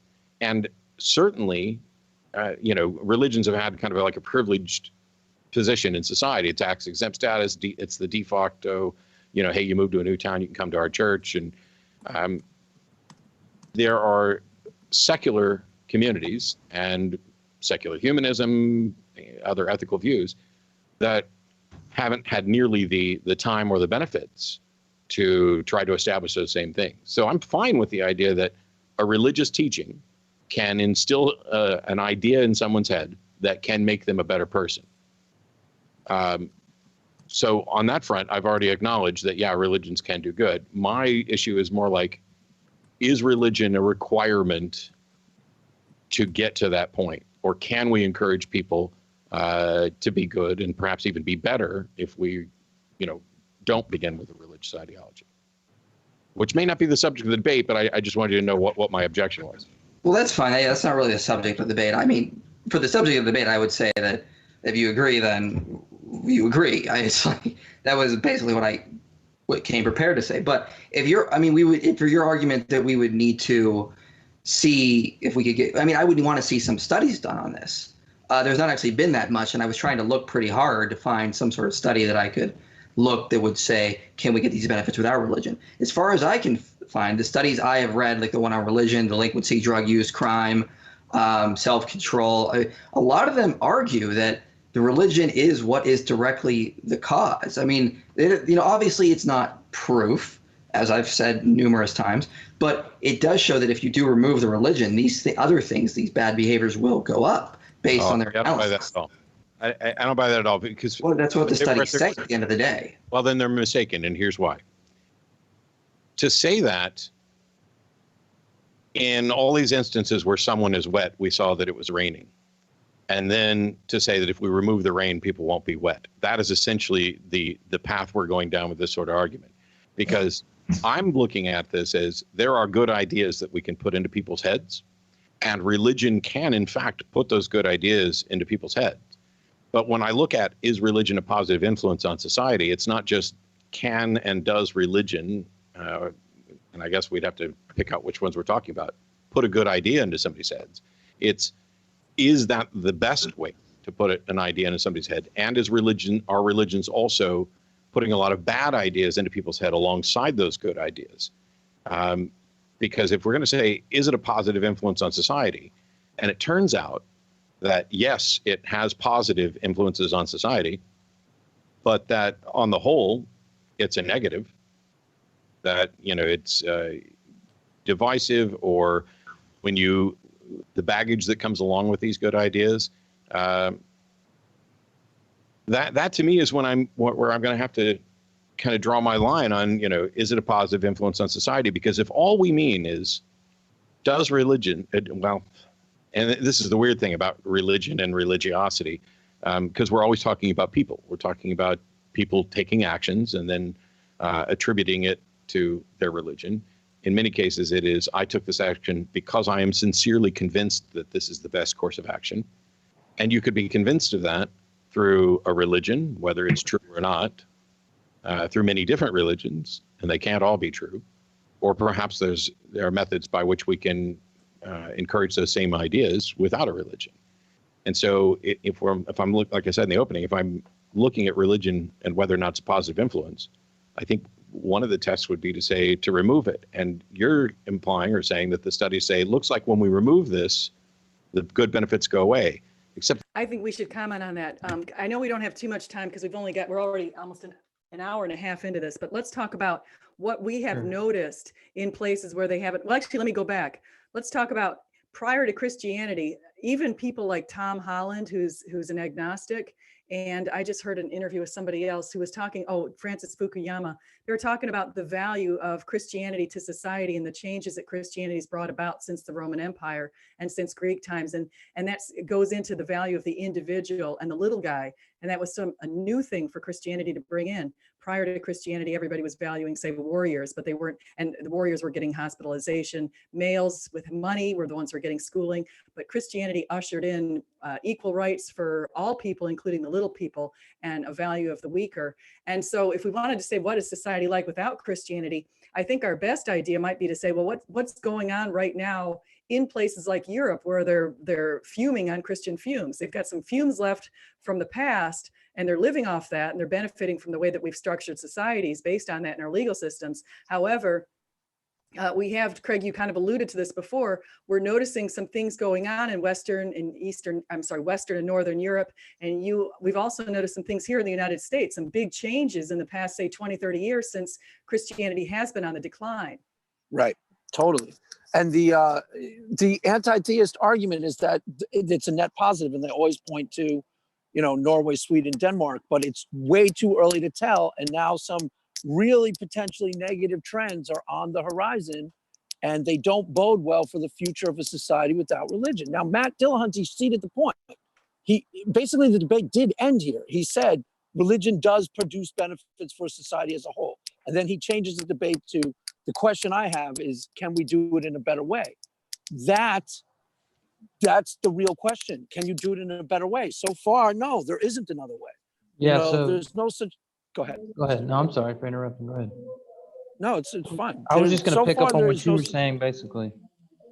And so first, SJ, after you had talked about, your your background and how you would do these studies and so forth, and you gave us your insights into that. As soon as we started the video back, IP said, and there are these cue markers that, and he explained how that works. And then Matt goes, oh yeah, I understand how it works. And then he says, it seems that how I'm looking at it, it seems that Matt seems to be trying to keep a similar point, but jumping around a little bit. So first, Michael said, well, we have the benefits, the positive effects of intrinsic. And then he points to Catholic miscarriage funeral proceedings, for example. And then he goes, well, he kind of says that, in a certain way, he's like, that's anecdotal, basically. And then it seems like Matt moves, okay, well, how do we know that it's not just, the community and social aspects? And then he's like, well, it's not the extrinsic things that are, increasing the positive effects, it's the intrinsic. So it's like, so it's not that. And then, so now it seems like Matt's going, well, yeah, but can we have the same effects just without the religion? So it seems like he's trying to qualify it to like, okay, so that qualification didn't work. Well, what about this qualification? And it almost seems as if he's just looking for some type of out where he can disagree with the study, or at least say, if the studies are right, they haven't accounted for something else in a related field or something, so. And now it seems to be. But he's ultimately, he's ceding the point. Right. Yeah, I think so. And it almost seems like now he's saying, okay, so if it's none of those objections, then, well, we don't have research about the non-belief or the, people that aren't religious at all. We don't have enough research on that. That's what he's about to go into, is that, and he mentioned it briefly there, that, we don't have the research on the other side that, but now he's saying, but, it could be that without the religion, we could still get these effects by teaching people this. And what you're going to see moving forward is them basically going, yeah, well, we don't have that research. And then he goes, yeah. And it seems like that he's relying on that as his argument. And I just don't think it's like an argument for silence. I want to point out something that I heard in the Jordan Peterson debate with Matt Dillahunty that's related to this. But one of the things that Matt Dillahunty said was, he was talking, like you said, about, well, we don't have any governments that are secular humanism to show how secular humanism would work. And Jordan Peterson immediately went into talked to the former USSR, China, and Cambodia to talk about those atheistic governments that basically tried to root out religion, and over 120 million people ended up perishing in the last century, which was portended, of course, by Nietzsche. But one of the things that happened was then Jordan said, he brought those up, and Matt immediately snapped down on him and said, well, they weren't humanists. He said, there's no way Lenin, Stalin, they weren't humanists. These people were atheists, but that was secondary to them being communist. And that's true. It was definitely secondary, and it's not fair to group these people together, saying that atheism is the reason that any of the stuff that they did happened. But we don't have an experiment, like you're saying, from a humanist secular country where we can see what's going on right now. Because I'm not sure if we could classify any of the leaders of the, say, Sweden or Norway or Denmark or places like that as being secular humanists. I'm not sure if that's the deal in those countries right now. Yeah, well, one thing to get kind of bogged down in right here after this, like moving forward, is they kind of get bogged down in the, like Matt says, well, how do we know if, how a secular society would have better, would be more positive.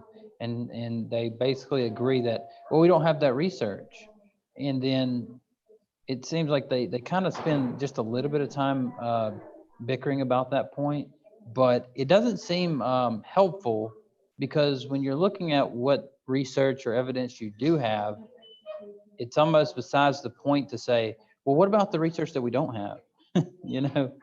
Let's talk about what we got, and then when that research comes in, we'll add to what we do have. Right. Well, but what it points to is that the anti-theist claim that if we dismantle religion, society will naturally improve itself and get better because of secular human is an article of faith. There's no real evidence for that. There was beginning stages of evidence for some nations that are debatably secular humanists now, and debatably there's positive social trends there. But those trends are so recent that we can't gather any information. And one of the things that religion clearly does is puts invisible guardrails around. If people collectively buy in to a religion, it puts invisible guardrails around the society as a whole.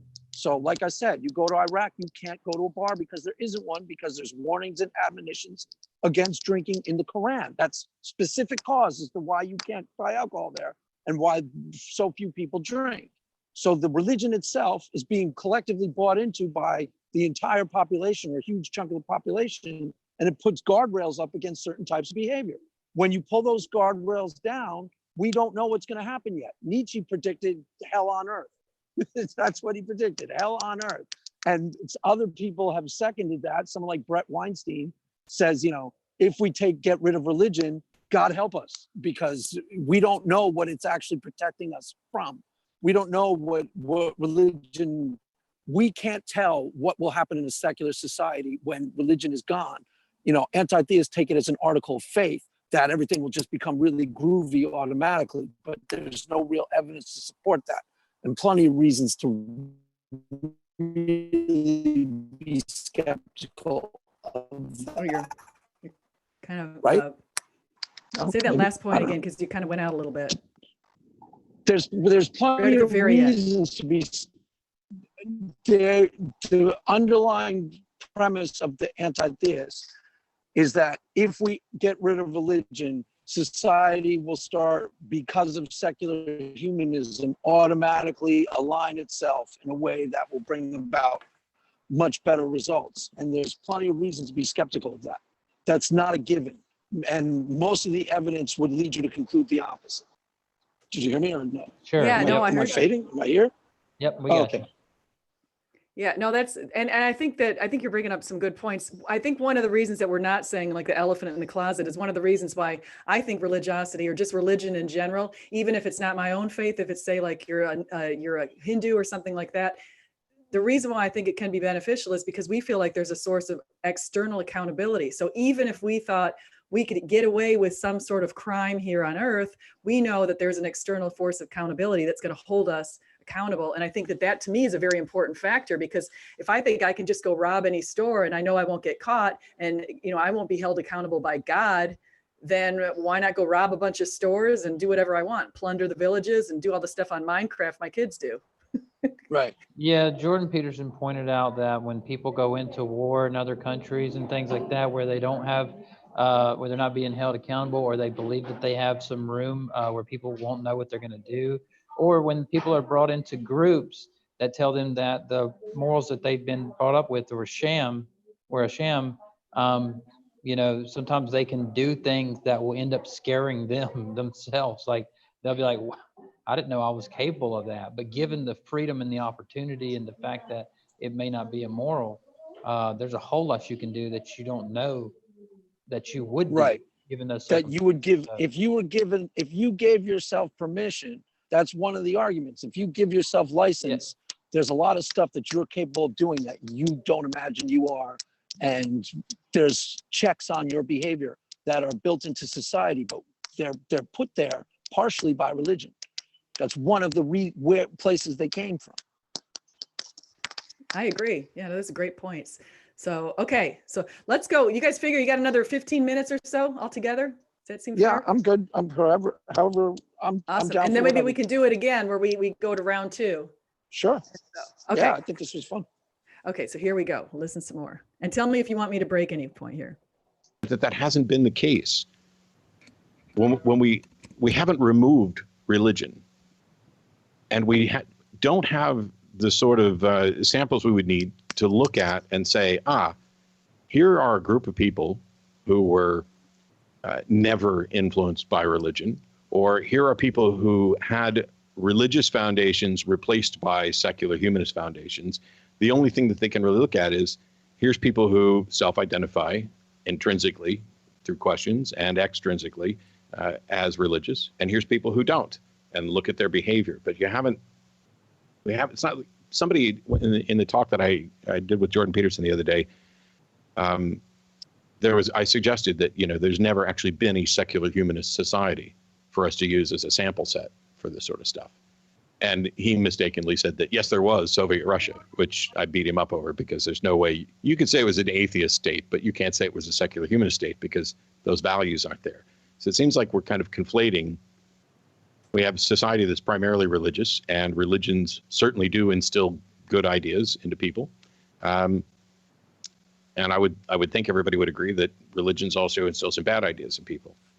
Now, if all we care about is it instilling something good? I mean, SJ, I hate to go.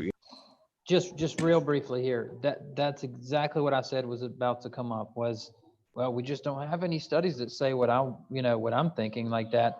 What if we had these same people, but they weren't brought up with religious backgrounds and so on and so forth? And would we have just as would this be just as positive, or would it be better, or what? We don't know.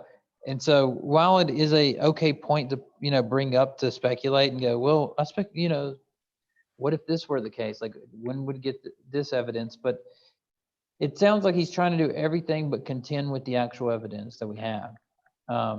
He's trying to grasp at straws, like, well, maybe we'll get some evidence that this will be the case, or what about this specific example of Catholic, this Catholic practice, or and it just seems like he's jumping all over to try and find something where he can sink his teeth into and go, see, that's why I disagreed with IP in that debate. So that's not a long point. I mean, I just wanted to make that briefly, and you can go ahead. I can say just from my little interactions with the atheist community online and on social media and places like that, and just sort of watching what's going on between them. And even if you look at the hosts of this channel, I hate to say this, but these two, when Kyle and Steve broke up, you probably know that. And Kyle, I mean, there's a whole big thing. I won't go down that because I feel badly about the whole situation for everyone involved. But these two broke up, and a lot of the community broke up with them. And I think that that's sort of representative a lot of times of, if you say you don't feel like you're going to be held accountable for taking money from somebody else externally, and you think you can get away with it, then why not do it? And so we even see it sometimes played out, even with the people involved in these kind of conversations. Not to say I'm, doing anything perfect or anything like that, but I can say that if I went to take money from somebody else, or I went to do something, a crime outside my house or something like that, I know that even if I'm not caught, I will be caught at some point. And in fact, it'll be worse when I'm standing in front of the big man versus standing in front of a police officer. So that's okay. All right. So I'm going to hit it up again. I'm sure Jeffrey Dahmer loved his mom and did something nice at some point, but, I don't know that would qualify him as a good person. So if you're arguing possibility, not probability, going back to your rain analogy, if we saw a bunch of people wet, sure, we don't know, it doesn't prove it's raining, but it does show it is far more probable. Again, I'm arguing that this is far more probable based on the data I presented. I mean, on a whole, it seems to show that it does show the positive benefits. And, people have studied religious versus irreligious. For example, Dr. Tony Jack, he has looked at non-religious people versus religious, and he has found that with non-religious people, that it's far more likely that sociopathic tendencies tend to arise. Empathetic intelligence does drop in those sorts of things. So we do actually see that with regards to that. And then we do actually, so people have looked at it, not as much as we've not gotten to the point where we've gotten a lot of meta-analysis, like we have focused on specifically intrinsic versus extrinsic religion. But we have seen some studies going in that direction. So, I mean, I don't know what to tell you. Again, I'm just going to be arguing from the data itself. If you're going to be arguing, well, we haven't had a full secular society, we can't really measure it. Well, we have to go on the data that we have in front of us. Well, I understand. Data shows that intrinsic religion does increase ethical behavior on large scales. Vimeo has become part of Mighty Oak's everyday processes. We are using Vimeo links on our website to showcase our work. We are sending clips and works in progress to our clients. Let's just see if that, so while that, I guess I'm able to skip it now. Okay, here we go. The net gain does show religion is far more beneficial than anything else. I mean, I could compare it to like pet ownership. You could take pet owners. Pet ownership does increase overall well-being, happiness, joy in life, although sometimes pets do bite people and in fact have killed some children. Just because there is some bad things with pet ownership doesn't mean all pet ownership is bad, or that doesn't show that the net worth or the net gain is worse. Sure. So I think I understand we have to work with the data we're working with, but what I'm talking about is the way the data is being portrayed. When you see, for example, the study you were talking about where we take a look at non-religious people and sociopathy is increased in that population, that doesn't tell you whether a lack of religiosity somehow increases sociopathy or whether sociopaths are less likely to be religious. The fact that and I would argue that we're probably, in many cases, when we're talking about sociopathic tendencies, we are probably not talking about as often how much somebody was raised or how somebody was raised, that there are probably genetic factors that contribute to mental defects in like sociopathy. So if it's the case that the overwhelming majority of sociopaths are non-religious, that is not an effect of being non-religious. That is, it's not like people gave up religion and became sociopaths. I think he made a fair statement there.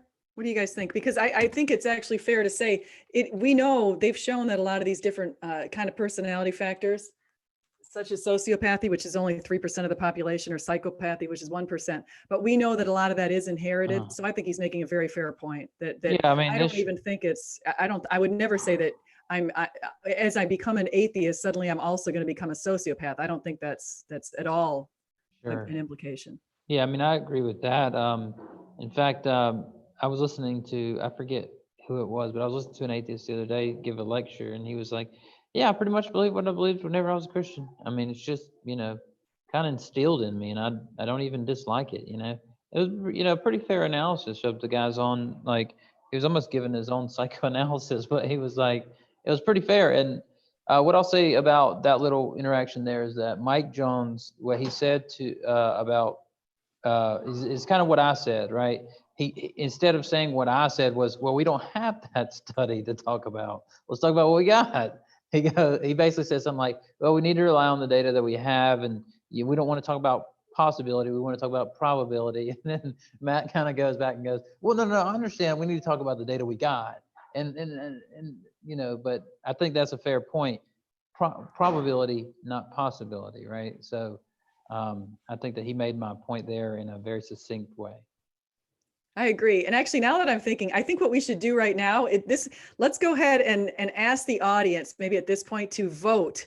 If you think that IP is going to win the debate this Saturday, and I don't know how you guys are split out in the audience, if I have a lot of Christians or non-Christians. I have a lot of people with wrenches who are of both persuasions. But if you think that, so hopefully you'll just vote with what you think. And it doesn't have to be based on this one. It could just be based on the question. They're going to argue about whether or not God exists. I think that's what we decided. Put a 1 for Mike Jones and a 2 for Matt Dillahunty. Perfect. So let's take a look at the audience poll. So if you guys One think IP. that one is IP is going to win on Saturday on the Modern Day Debate channel. I think it's at 9 o'clock, if I'm not mistaken, or 2, Matt Dillahunty. So go ahead and vote. I'm going to go ahead and put my vote in too.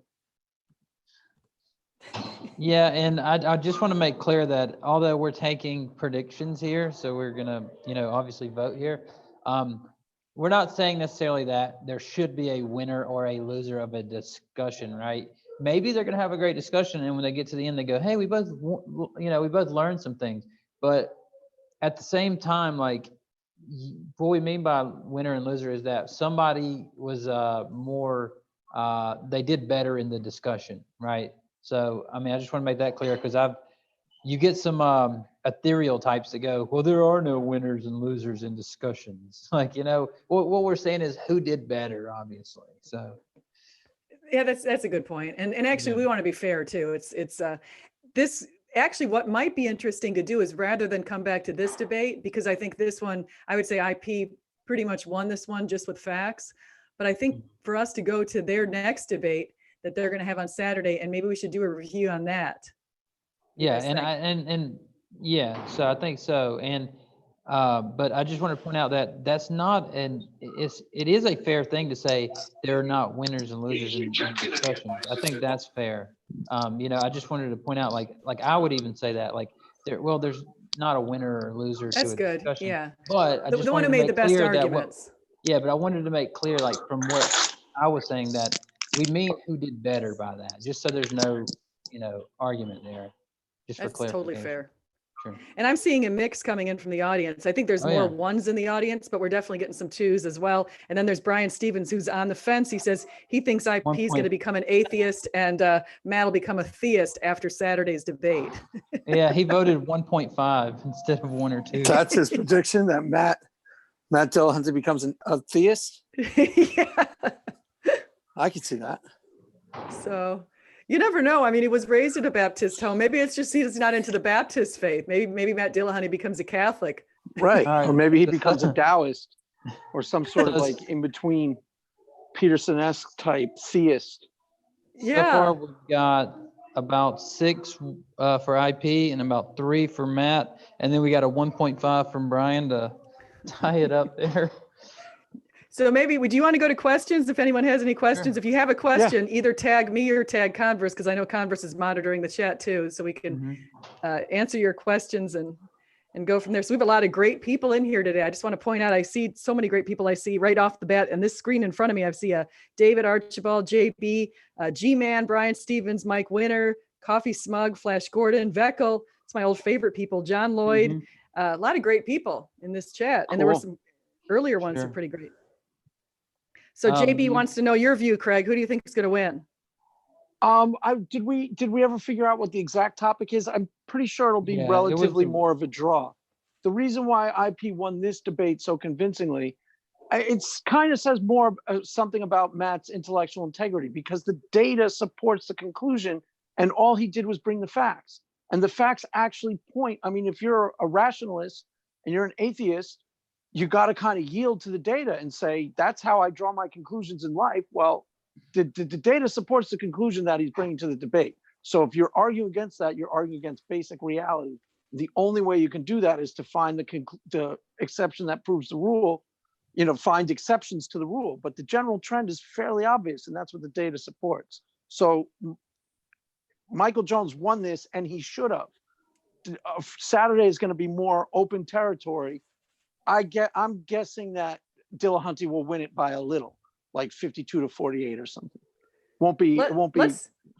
Let's make predictions on what the tactic that that IP is going to use. Now, I have no idea what tactic he's going to use, and I've heard him use all kinds of different God arguments. Like I've heard him talk about even going back to the ontological argument. And so he uses a number of ones. What do you guys think, that based on your knowledge of the kind of arguments he's made, or if you've seen his videos or any of that kind of stuff, what do you think he might use to make a convincing case for God? Well, SJ, you might want to take down the screen share, because I don't think anybody can see us on the screen. But what I would yeah, we do say, that. yeah, so what I would say is that I believe what we read was that, that the title of this next discussion is going to be is, are there good reasons for God? And I think that there obviously are good reasons. I guess it depends on the qualifier. Like, are there good reasons for belief in God? Maybe that would make a difference in the debate topic. But it looks like from his channel, let me just verify. Are there good reasons to believe in God? Yes. So in that sense, I would say yes, of course. Which way do I think that inspiring philosophy will go? I see a good tactic or a good debate style is one that opens up with, I don't take the presuppositional view, but I would like to say that something similar, like, if God exists, then I would expect this, for example, right?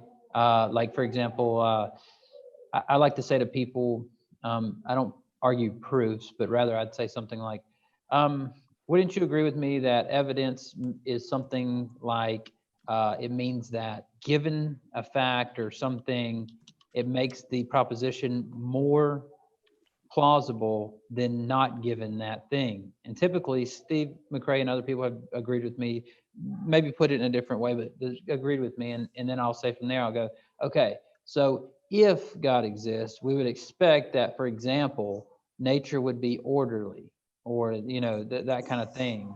And I would say, so according to that, wouldn't you agree that whether it's good evidence or poor evidence, it's some evidence? And Steve has agreed with me on that, and some other people as well. And I would just say at that point, I would go, well, then if Matt agrees with that, then that's obviously a good reason to believe in God. Now, you might say, well, but it could be outweighed by other reasons, for example, the problem of evil or some other thing, and then say, well, it's outweighed. But the question is, are there good reasons to believe? And in that way, I think for sure, there definitely are good reasons.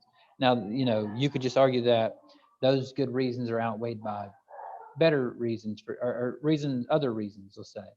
So that's my point of view on it. I don't know if he will take that tactic or that point of view, but that's the way I like to approach these topics, because it almost seems like an even playing ground. Yeah, I think I would say it's an even playing ground. With years of experience with the atheist experience and handling callers every Sunday or almost every Sunday, I'd say Dillahunty has definitely built up his tactics, and he's probably going to have a very strong approach, and he'll be on his A game purely because I think that a lot of people thought he lost this last debate, and I'm sure there's reason for him to really prepare very well. So I'm certain that he's going to show up by having watched a lot of IP's videos. In fact, I would bet right now, if I could make a little bet, I bet you that Matt Dillahunty is sitting in his home watching an IP video right now, or he's riding his bike doing it. Maybe. Yeah. I'm kidding about the bike. I'm sure he's doing it. That's how I listen to videos, is I ride my bike and listen to videos, but I might be alone on that. No, you're not. You're actually James White's. You're that's why I asked you, were you married to James White? Because that's all he does. He's a professor and a scholar, and he always rides bikes while he listens to books and other things, and he always gets heat over it from different people. So. I did. I rode today and I listened to 2 Francis Fukuyama videos, and I put them on Twitter because I was so impressed. Yeah, it's funny because there's somebody that James White is kind of another pastor that they're kind of beefing a little bit. They don't, it's really the other guy really is being more like dramatic or controversial. And he's saying like, he went out and called James White a bike rider who is a part-time scholar or something like that, as a shot at him. But he's like, is that a shot? I mean, I like riding bikes. It's not really a shot at me. So. Hey, I have nothing wrong with riding. If I can ride my bike every day, I'm just as happy as a clam. In fact, I feel super depressed if I don't get to ride my bike, unless I'm skiing, then that's different. But anyway, so let me think about this too. So now Brian Stevens is saying the moral argument. Okay, that's definitely an argument. I have a feeling that IP's not going to bring the moral argument in there. What do you guys think about that? I mean, do you think? I don't think he's going to bring the standard arguments. I think he's going to bring something unusual. What'd be really cool, this is what I hope he does, but I doubt he will. I hope he doesn't do any of the standard like Christian apologetics, because Matt Dillahunty is probably well versed in almost all of them and can do a really good job of dismantling them. I hope he brings, because he's got some out of the box stuff on his channel on the end of materialism from a scientific perspective, and he's got some really cool stuff on quantum mechanics, and he can do like, there's some really great arguments in there. They're not necessarily arguments for God, but he's got some really good stuff in the realm of quantum mechanics and physics and things like that. So I hope he does stuff like that, because that would be awesome.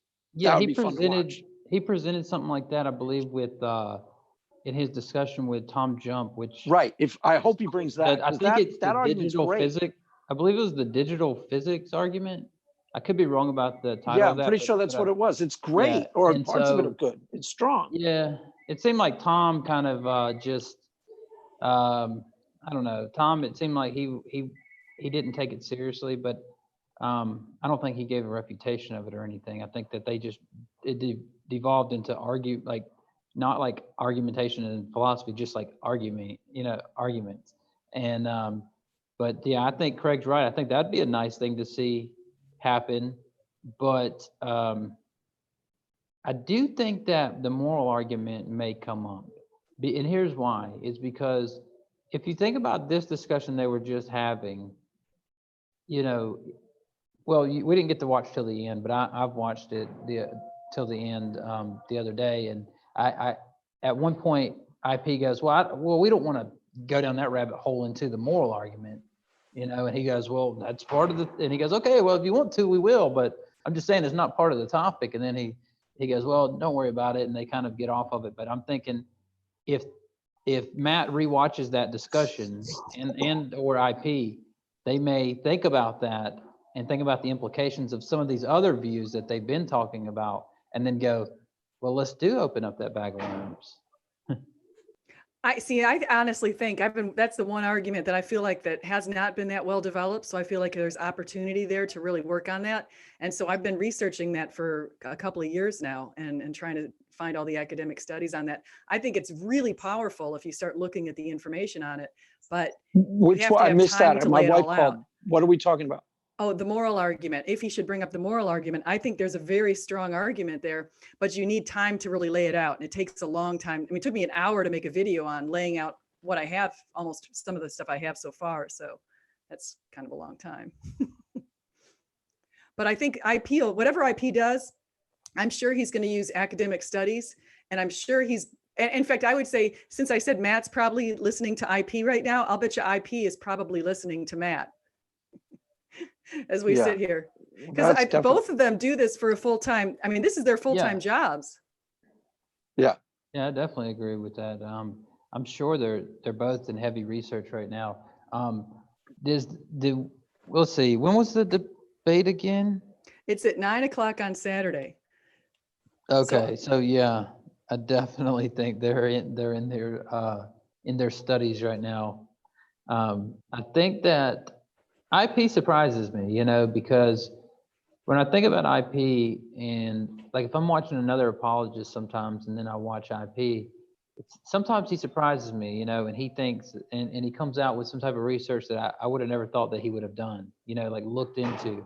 And so he's like a wild card, like you don't he could bring out anything. But the Matt as well, I feel like Matt comes prepared usually. He didn't in that last discussion, and that's a good point that you brought up, because I typically try to research all of my opponents before I have a discussion, because I don't want to come in there blind and then they bring up something I'm unfamiliar with, and then I go, oh yeah, well I have to give you that. I mean, and then I find out after the debate, well, no, it wasn't correct. I like to go ahead and look it up beforehand, and so that definitely makes sense to me, and I think that Matt will probably be in his study, just immersing himself in IP's material. I don't think he will admit that. I think he might be like, well, I looked at some of his videos or whatever, but I think that he's coming off of that last discussion like hot, like, all right, I'm not losing this guy again. Yeah, it's possible. That's the only time I really felt that Matt Dillahunty really legitimately lost the debate. You know, some people say that Jordan Peterson Dillahunty debate, but it's not as clear cut as this. That's debatable. This wasn't, I don't think. Yeah, I don't think, I think this one was pretty clear cut as far as who won. But I would say Jordan Peterson, it depends on, I mean, I lean towards Jordan Peterson, but I think that might be my own bias, to be honest. Yeah, I like Jordan Peterson as well. I think that he did well. But Craig, you're right. And as I mentioned earlier, the poll that I put out on Twitter that had the 4 options, Matt was not only he did the best, let's say. He wasn't even close to the others. While the others had like 39%, 29%, and he had 4%. So like he barely had anybody vote for him, and I think that's because he gets a lot more respect. Because, like, take for example his discussion with Saitin Bruggencate. Even in that discussion where they do not like each other at all, right? They seem to not be able to can stand each other. He still, when Sai made an argument like that, like how can you have knowledge? Like, how do you know that? He goes, well, I'm not claiming to know it. I believe it. And he goes, well, what is it? A belief claim? And he goes, yeah, I believe it. And he goes, okay, well, at least, he conceded that. And even against someone that he didn't necessarily care for. So I think at least right. That he deals with the arguments almost completely when he's in an actual formal debate. I don't think I've ever seen him take do cheap shots or do character hits in the actual debate. I don't think. He was usually dealing with the substance of the argument itself. More so on his show than in debates. Yeah, on his show, he definitely takes those shots, but I don't see it on the debates at all. I've yet to see a debate where I think he's taking cheap shots. I don't think he does that. Yeah, I don't think he does. And it's about being professional, I would say. A lot of people, like Aaron specifically, comes off as so unprofessional.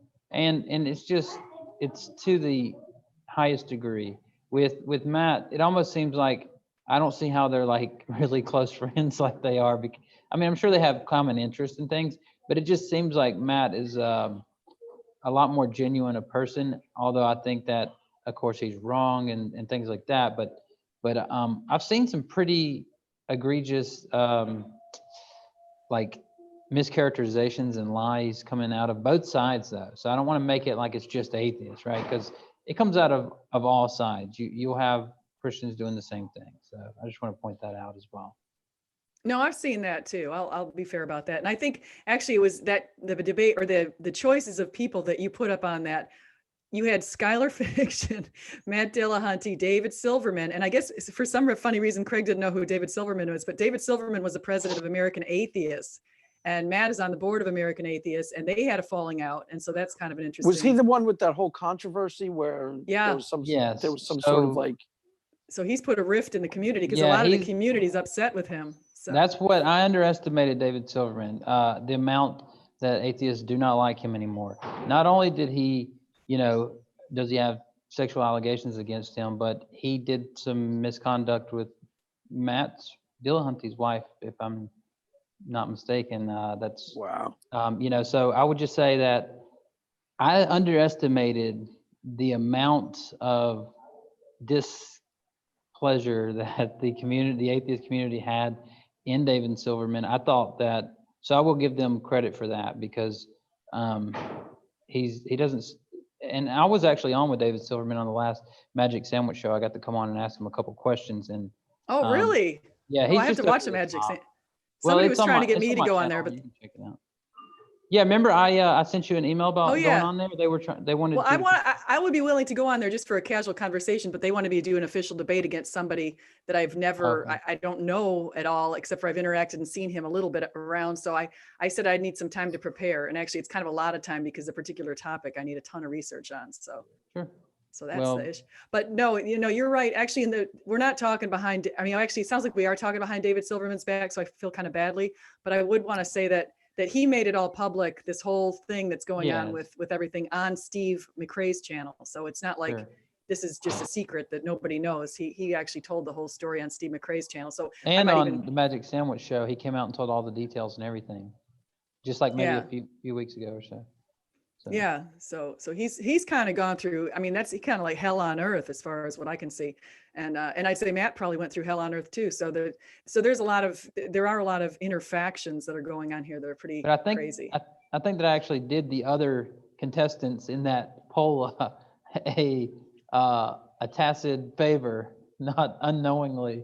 I gave them a benefit there by just putting him in the poll. I just didn't realize how much that actually people didn't like him. So that was the only point I really wanted to make. But yeah, that was definitely interesting to see. And SJ, what do you think? What tactics do you think that Mike Jones is going to use? I mean, do you think that he will use the moral argument or some type of science argument? Or I'd love to see what I would like to see him use, because he's so intelligent and he does know a lot. He can speak on quantum physics, which not as many people can speak on. I don't know the arguments for God on quantum physics, and so I wouldn't even be able to go down that route at all. He could do the consciousness argument, which is one way to go with science, or he could do. I would actually think that it'd be a good thing to do some of the design stuff.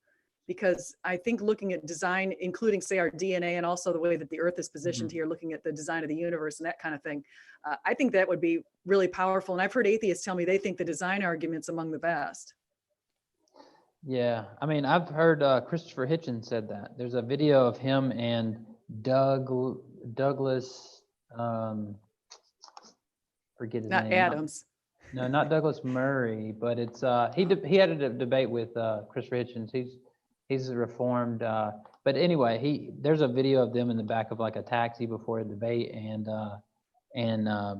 Christopher Hitchens tells him, he goes, or they ask him like, what's the best argument for God, and he says something like, I think he says the fine tuning argument, or he says teleos or something like that. So I've heard that, and my favorite argument, I don't go into like the logical proofs and everything.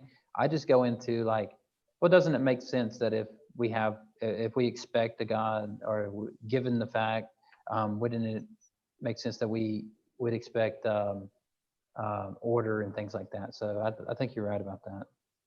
Yeah, I think that's powerful stuff.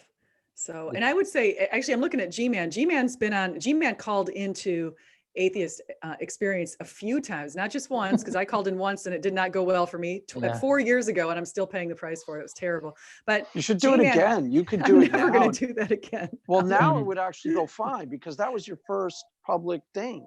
It was such a disaster. It's so bad. I can't believe I just called attention to it. It's really bad. But G-Man, if you have a particular favorite one of those conversations, or a couple of them, if you want to come on my channel sometime, we could go and listen to it, and we could talk about, Oh, that's funny. Yeah, G-Man has been promoting the fact, like, so he was on Dragnaut's channel maybe a week ago or something like that, and he's been actively trying to get. He's been talking about like he'll, set up the arrangement, the building. He put out like a list of like qualifications of like, I'll debate Matt Dillahunty, but it's got to be public and it's got to be this. He set up a few different rules, but he was like, I'll provide the building and so on and so forth. And Matt basically is not interested for some reason. So I think G-Man did a good job with Shannon Q. He and I reviewed his chat with Shannon Q. I thought that went pretty well. I actually didn't get to watch all that. I didn't get to watch all that. So see, it was interesting. They both brought some interesting points. So I thought that was pretty funny. Well, you're going to see some interesting discussions coming up on my channel. I got Alex Malpass, philosopher. Oh, cool. He's coming on to have a debate / discussion with Caleb, the Dry Apologist, on the contingency argument. Cool. Oh, nice. Caleb's main focus is that argument. So that'll be a really cool debate that's coming up, not this Sunday, but next, the 19th. So I'm going to put links to both of your channels in the description. I haven't done that yet. I don't think I've done that, but I'm going to do that. Oh, actually, I have. Actually, come to think of it, I've got you guys automatically generated in my descriptions now, both of you. I need to be better about that. I've been slacking. I'll have that going soon. Yeah. That helps you guys get more. Actually, it helps your channels if you have links in your channels, so it helps them to grow. Yeah, I need That's to do something. that. I've been slacking. A lot of times I don't even put descriptions in. I almost always forget descriptions. Because I'll do like 3 hour, like my thing is I came up during the Google Hangout days. So my thing is like, I'll do like a 3 hour hangout. And then at the end, I don't want to sit there and put in 1,000, characters or something. I just want to move on and go to sleep or something. Yeah, So- no, I get that. So let me ask this, but as we close here, I think let's each, if you guys could tell us, and you mentioned Alex Malpath, but if you want to tell us, either of you guys want to mention some of the highlights or reasons why people should come visit your channels, or some of the kinds of things that you like to talk about on those, just if you want to share that, that'd be wonderful. And also I'll put links to your Twitter accounts. Sure. I guess I'll go first. Well, I've done a lot of discussions. I do a ton of live streams where I put the link out there and let all kind of people come in. I've debated Tom Jump. I've debated Jim Majors. I've had discussions with tons of atheists. So I've been on Dragnot's channel, been on Steve McRae's channel, been on, a lot of different people. Me and Craig Reed are going to be doing some things after, here in the new year, and so that'll be awesome. Yeah, definitely.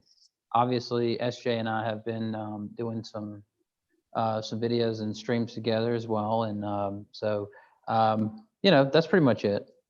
Most people recognize me by now.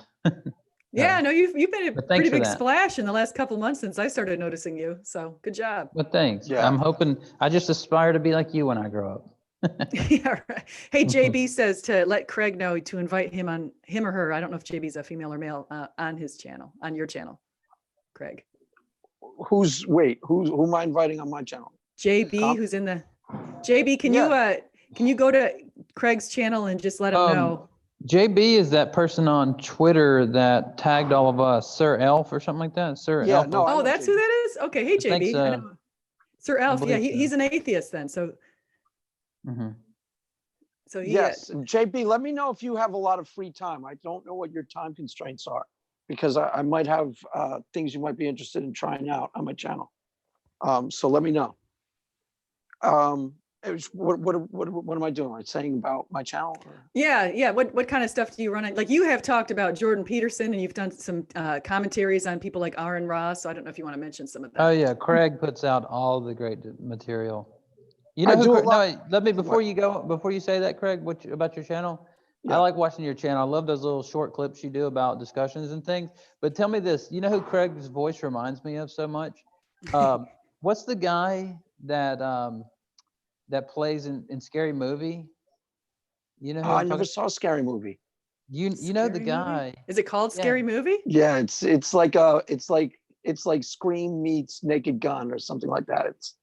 It's like just really stupid comedy about. Yeah, I didn't really like the movie necessarily, but the cast, one of the guys from the cast, your voice sounds just like this guy. I'm gonna look him up while you're Yeah, look him up. I've never seen it. While you're giving your I think it's on Netflix still. I'll check it out. but Or he it's on plays one of in a those ton. services.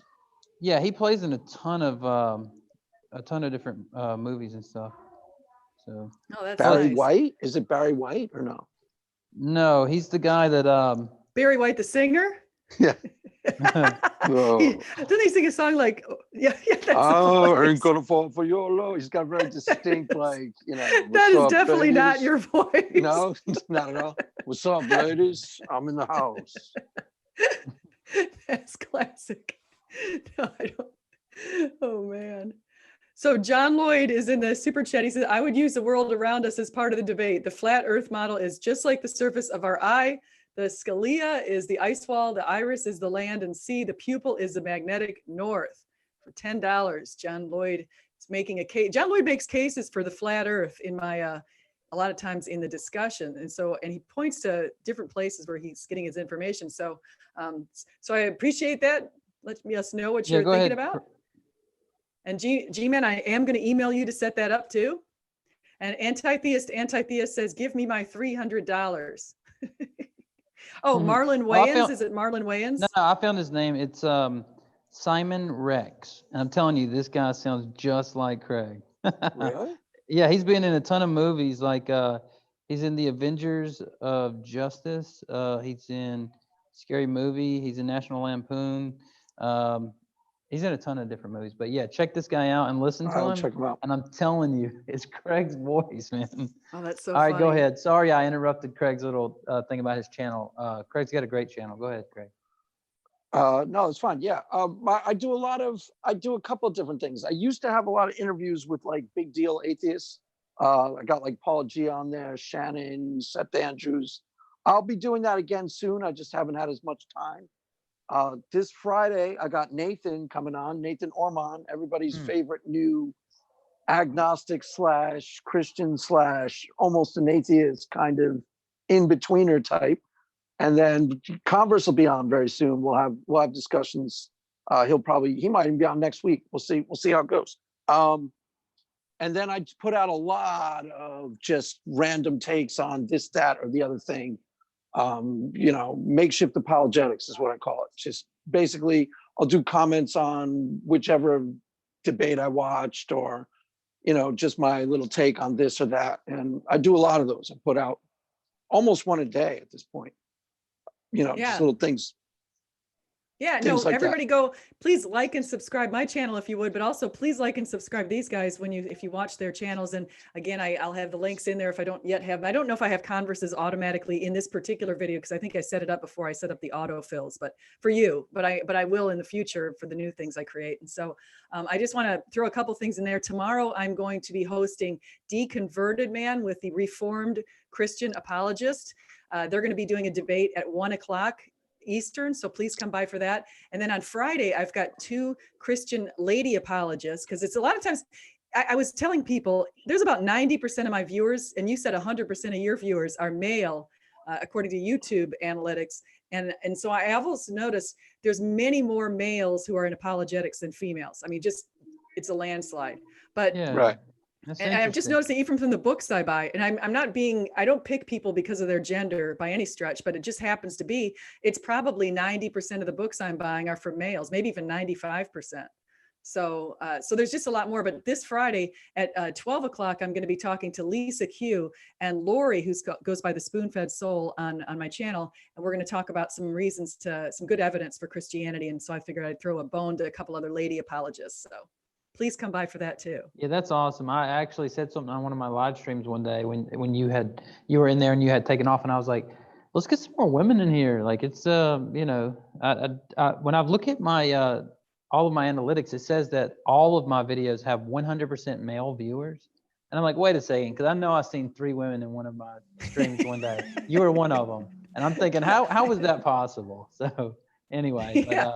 But I agree tomorrow's on the resurrection. They're debating, did Jesus rise from the dead tomorrow? So yeah, no, I agree with you. Unless what's happening is out of all your viewers, the percentage of females is so little that it ends up being it's like 99.9% rounded up to 100%.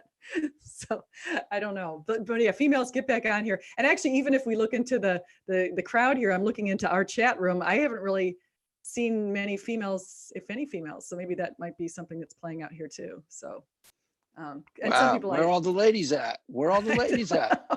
Ladies, get in the house. Come We on, need more. guys. All the ladies in the house. We should have like That's what we're drink wondering. nights. That's so true. ladies stream for free or something. Yeah, right.